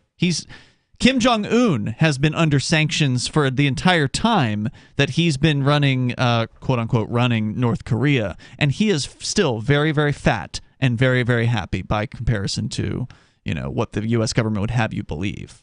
He's not going to all of a sudden quit his job. And the same thing's true of Putin. Oh, and here's another fellation of the U.S. government. They say, while prices spiked during the coronavirus pandemic, consumers were able to weather the shock thanks to enhanced unemployment benefits, federal stimulus payments, and tax credits from the U.S. government. That's the inflation right there. Yeah. They had to print trillions of dollars in order to do that. Oh, but they gave us $1,200. Yeah. Whoopee. If you bought Bitcoin with it, though, you're pretty happy now. More coming up here in moments. You can join us on Free Talk Live. Join liberty-minded voluntarists, anarchists, and libertarians from June 27th through July 3rd for the 6th annual Fork Fest at Rogers Campground in the beautiful White Mountains of New Hampshire. Fork Fest is a fork of the Porcupine Freedom Festival, which sold out for the first time in 2021. Forkfest takes place the week after Porkfest, but Forkfest is decentralized, which means that there's no ticket cost and no one is in charge. All you have to do to join the fun is reserve your camping site, RV site, or motel room with Rogers Campground for June 27th through July 3rd. There's no better place to celebrate Independence Day than around other freedom-loving activists in the Shire. You can find out more at the unofficial website, forkfest.party.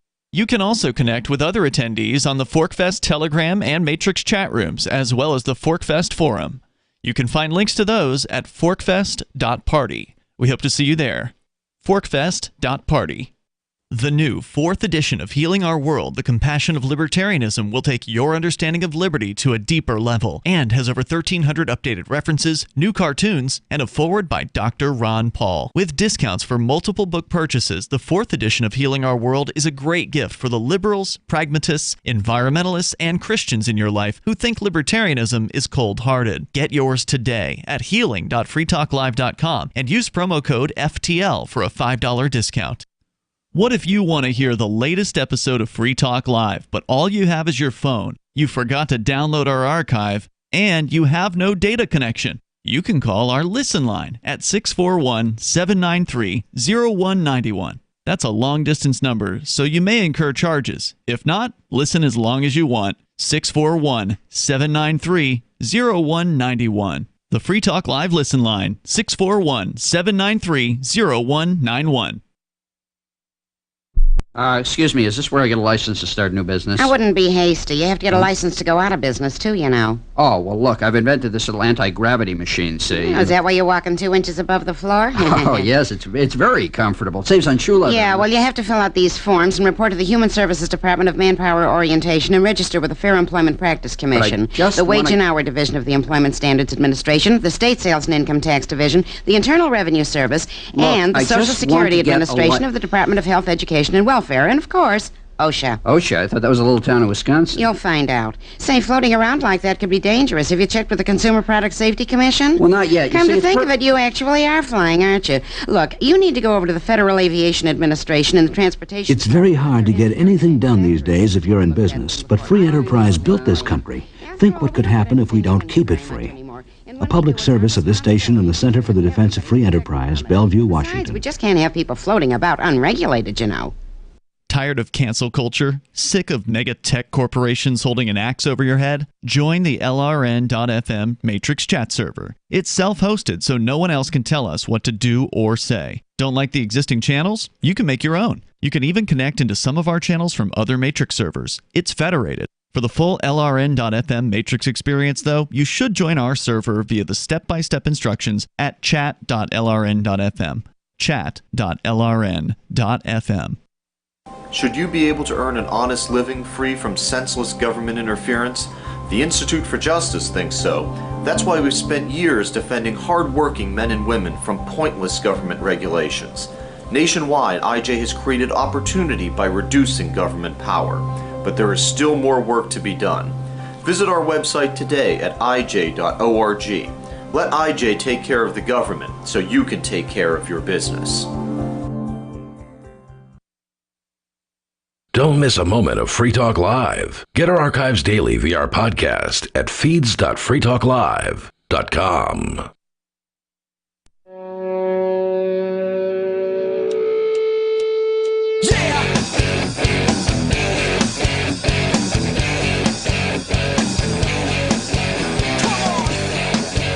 Free Talk Live. Phones are open here. You can join the show. The number is 603-283-6160.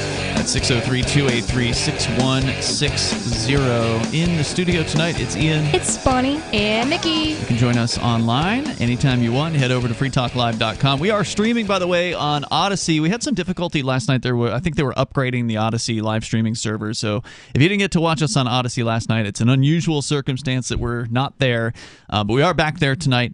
And we're there every single night for the most part without some sort of freak occurrence, because Odyssey is the best video streaming platform out there. It's the best video platform, period, because it is based on Library, which is a protocol. Now, the difference between a platform and a protocol is very important. A protocol is just a communication method. It's a technical set of specifications between whoever wants to use it. So anyone can adopt a protocol. There's no censor aspect. There's no third party that can say thou cannot do this with a protocol. Anybody who can download the information can put it on their server. They can do this thing. So HTTPS, which you see in front of all the websites you go to, stands the P in there is protocol. File transfer protocol. There's all these different protocols on the internet. People don't really understand what that is. We don't have to get into the technical aspects, but the protocol is what lies underneath the platform. And the platform in this case is called Odyssey. It uses a library protocol, and library is an uncensorable media sharing protocol. We've been uploading our video archives to library for years here on Free Talk Live. And so while Odyssey can technically choose to not show you a thing, so they have a rule against pornography on Odyssey, but there aren't that many other rules as far as the content that you can put on Odyssey. Library itself, you could upload porn to library, and there's no one that can tell you can't do it. There's no one who can take it down. There's nothing that can be done about it unless you decide you want to delete it for some reason. But again, Odyssey can still set their rules for their platform, but the thing they're based on, the library protocol, is completely uncensorable. So we really like Odyssey. It's definitely the most free speech platform of them all out there. And you can go to video.freetalklive.com. You'll find our video archives there that go back for years. And every single night we are streaming live on that platform as well. So check it out at video.freetalklive.com. Let's go to Turd Ferguson, calling us from Pennsylvania. You're on Free Talk Live. Yeah, hey guys. So the reason why I'm calling is because I wanted to talk about the Russia-Ukraine attention diversion that the politicians and bureaucrats are using right now. I called the show, I think, a few weeks ago about something similar. But as you know, the politicians and Dr. Fauci, his lackeys, and all the other bureaucrats are blowing massive amounts of copium right now to cope with the fact that their precious little pandemic is ending, or their first one anyway. They know right now, as long as these trucker protests are going on, and as long as 70% of Western society supports them and only 30% supports their authoritarianism, they know based on that data, and I mean, if you followed American politics for any amount of time, you know that these politicians, especially Democrats, live and die by their data sheets. So as long as hold on, Turd. Where did you hear the 70% of people supports the convoys? I saw that data point earlier today. It was polling. I believe that was from. That might have been a Fox News poll. Okay. All right. Okay. So yeah. So anyway, they know as long as that data exists, there will be not another pandemic.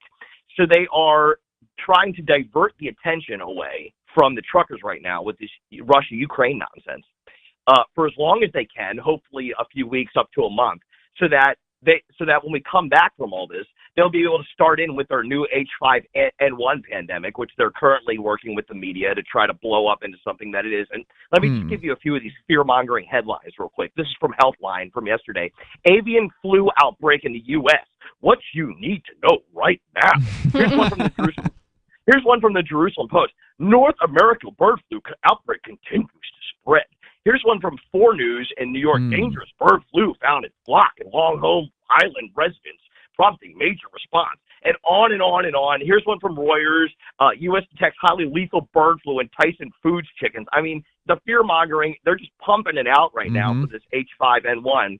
And so wait a minute. You're saying that the Ukraine situation, you believe, is to distract people from the bird flu? No, distract people from... No, from the protests. It's distract people from the protests, and then once we come back from that and everybody's forgotten about it, in will come the new pandemic. Rest assured. Oh, so do you not think that this Ukraine situation could escalate? Don't you think that that's ultimately what Biden wants to do, is to create a new conflict that they can dump, another $1 trillion into or whatever? That might be a bonus for them, but I think they like their pandemics better. I think they'll go. I think they want that because they always like their Lockheed Martin buddies to get lots of money. But none of these ridiculous foreign wars that we've been into have given them the amount of power that this pandemic has. I agree. If you want to compare, their precious overseas wars, which they love, I'm not going to lie, compared to this last pandemic, they will take the pandemic 6 ways to Sunday. I guarantee. Yeah, that's definitely true. I actually completely forgot, Turd, that you had brought up that they were saying, oh, the H5N1 is the next big thing. I looked up headlines, and I was like, oh, yep, it looks like that's what they're pushing. And then I forgot that happened at all because the convoys started happening and then the Ukraine started happening. So it makes sense to me that they couldn't push it enough right now to where a mass amount of people would want to lock down. But Of course not. they want some kind of a distraction, and then once people are done being distracted, when they talk about H5N1 again, then they'll forget all about the convoy. Is this something that people can even supposedly get, or what? Is this like a bird thing? It's lethal to some people, but I mean, this is way less. I mean, if you want to talk about the way this spreads, so coronavirus actually had spread. These other SARS viruses and these other flus we've dealt with before, none of them have spread. I mean, they're deadly to a very small amount of people. H5N1 is just H1. It's just the new H1N1. You know, So it's being blown up into this thing that it's not, so we can have another 2 to 3 year pandemic. All right, Turd, thanks for the call tonight. Definitely appreciate hearing from you. I mean, if they can do both at the same time, they will, right? Like, if they can, now they know how to run a pandemic thing and scare everybody and get all kinds of obedience from the people. Now, maybe there's a few people that aren't going to put up with it this time around, that maybe hopefully learned their lesson. They, got a couple vaccines and got sick or saw people getting sick and decided they didn't want to lose more of their freedoms or whatever. Maybe there's been some people who've changed their minds. Maybe the obedience factor will be slightly down, but I don't think it'll be way down. But maybe they just can't roll it out at the same exact time as the convoys are going on. Because there's enough people riled up like, yeah, you know what, I don't want to lock up. And I've been thinking that, but now I see a lot of people agree with me, Yeah, that could be. So they're just timing. Like, dang it, these convoys are going on at the same time we were going to release the H5N1. Unless, of course, the convoys are indeed a federal plot and an excuse to create an even tighter police state and roll out even more restrictions on people. I'm afraid that might be it. But I would be really surprised. Well, nothing can surprise me at this point. But will people really fall for this twice? I mean, there are so many people that, like, by this point, they have woken up to all of the coronavirus nonsense.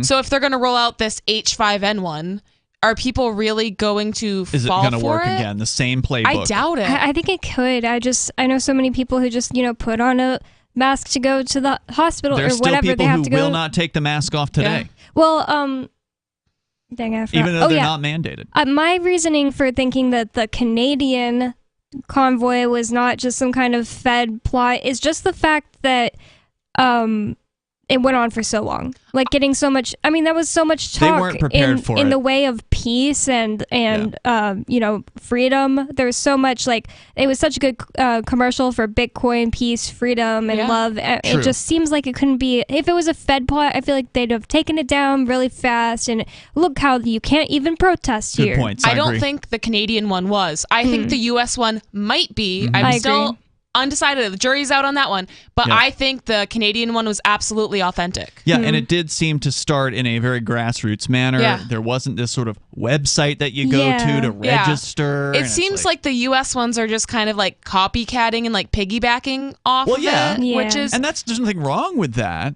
But it also seems way more organized. It seems forced. And it seems it just doesn't pass the sniff test to like me, the guy, I guess is what I'm trying to say. The guy we watched the video of at the beginning, and when I said there was like red flags for me not trusting him, for one thing is like, it seems like he wants notoriety for this. Well, he is like, a politician. At the very least, even if this is legit, he's definitely doing this for the notoriety. I didn't even know the names of the organizers that got arrested until they got arrested in Canada. Like, it's not like they were like going and making appearances. And well, they were having press conferences, but they weren't inviting the mainstream media to their press conferences, which was pretty cool. So they were doing live streams of them. Out of time for tonight. Back tomorrow. You can join us online between now and then over on our website over at freetalklive.com. Don't forget to join our social media site where you have way more freedom to speak at social.freetalklive.com. If you want to know the latest about Free Talk Live before we go on the air, all you need to decide is how you want it delivered. It's your choice. Visit news.freetalklive.com to receive our usually weekly news updates by email. Plus, we have a Twitter account at twitter.freetalklive.com, and you can follow us on the decentralized Mastodon platform at toot.freetalklive.com. So please follow us at toot.freetalklive.com and sign up for our emails at news.freetalklive.com. Do you feel like your nation, state, or community no longer holds your values? Have you dreamt of a place where people agree that liberty is important and are free to pursue their projects so long as they respect the property of others? There are many people just like you that are discovering freeprivatecities.com. Their social media links are at the upper right of the page at freeprivatecities.com. All skill levels will be needed when the first of the Free Private Cities opens. It's sooner than you think. Stop arguing and build. freeprivatecities.com. I'm crazy about My Magic Mud. This is the most important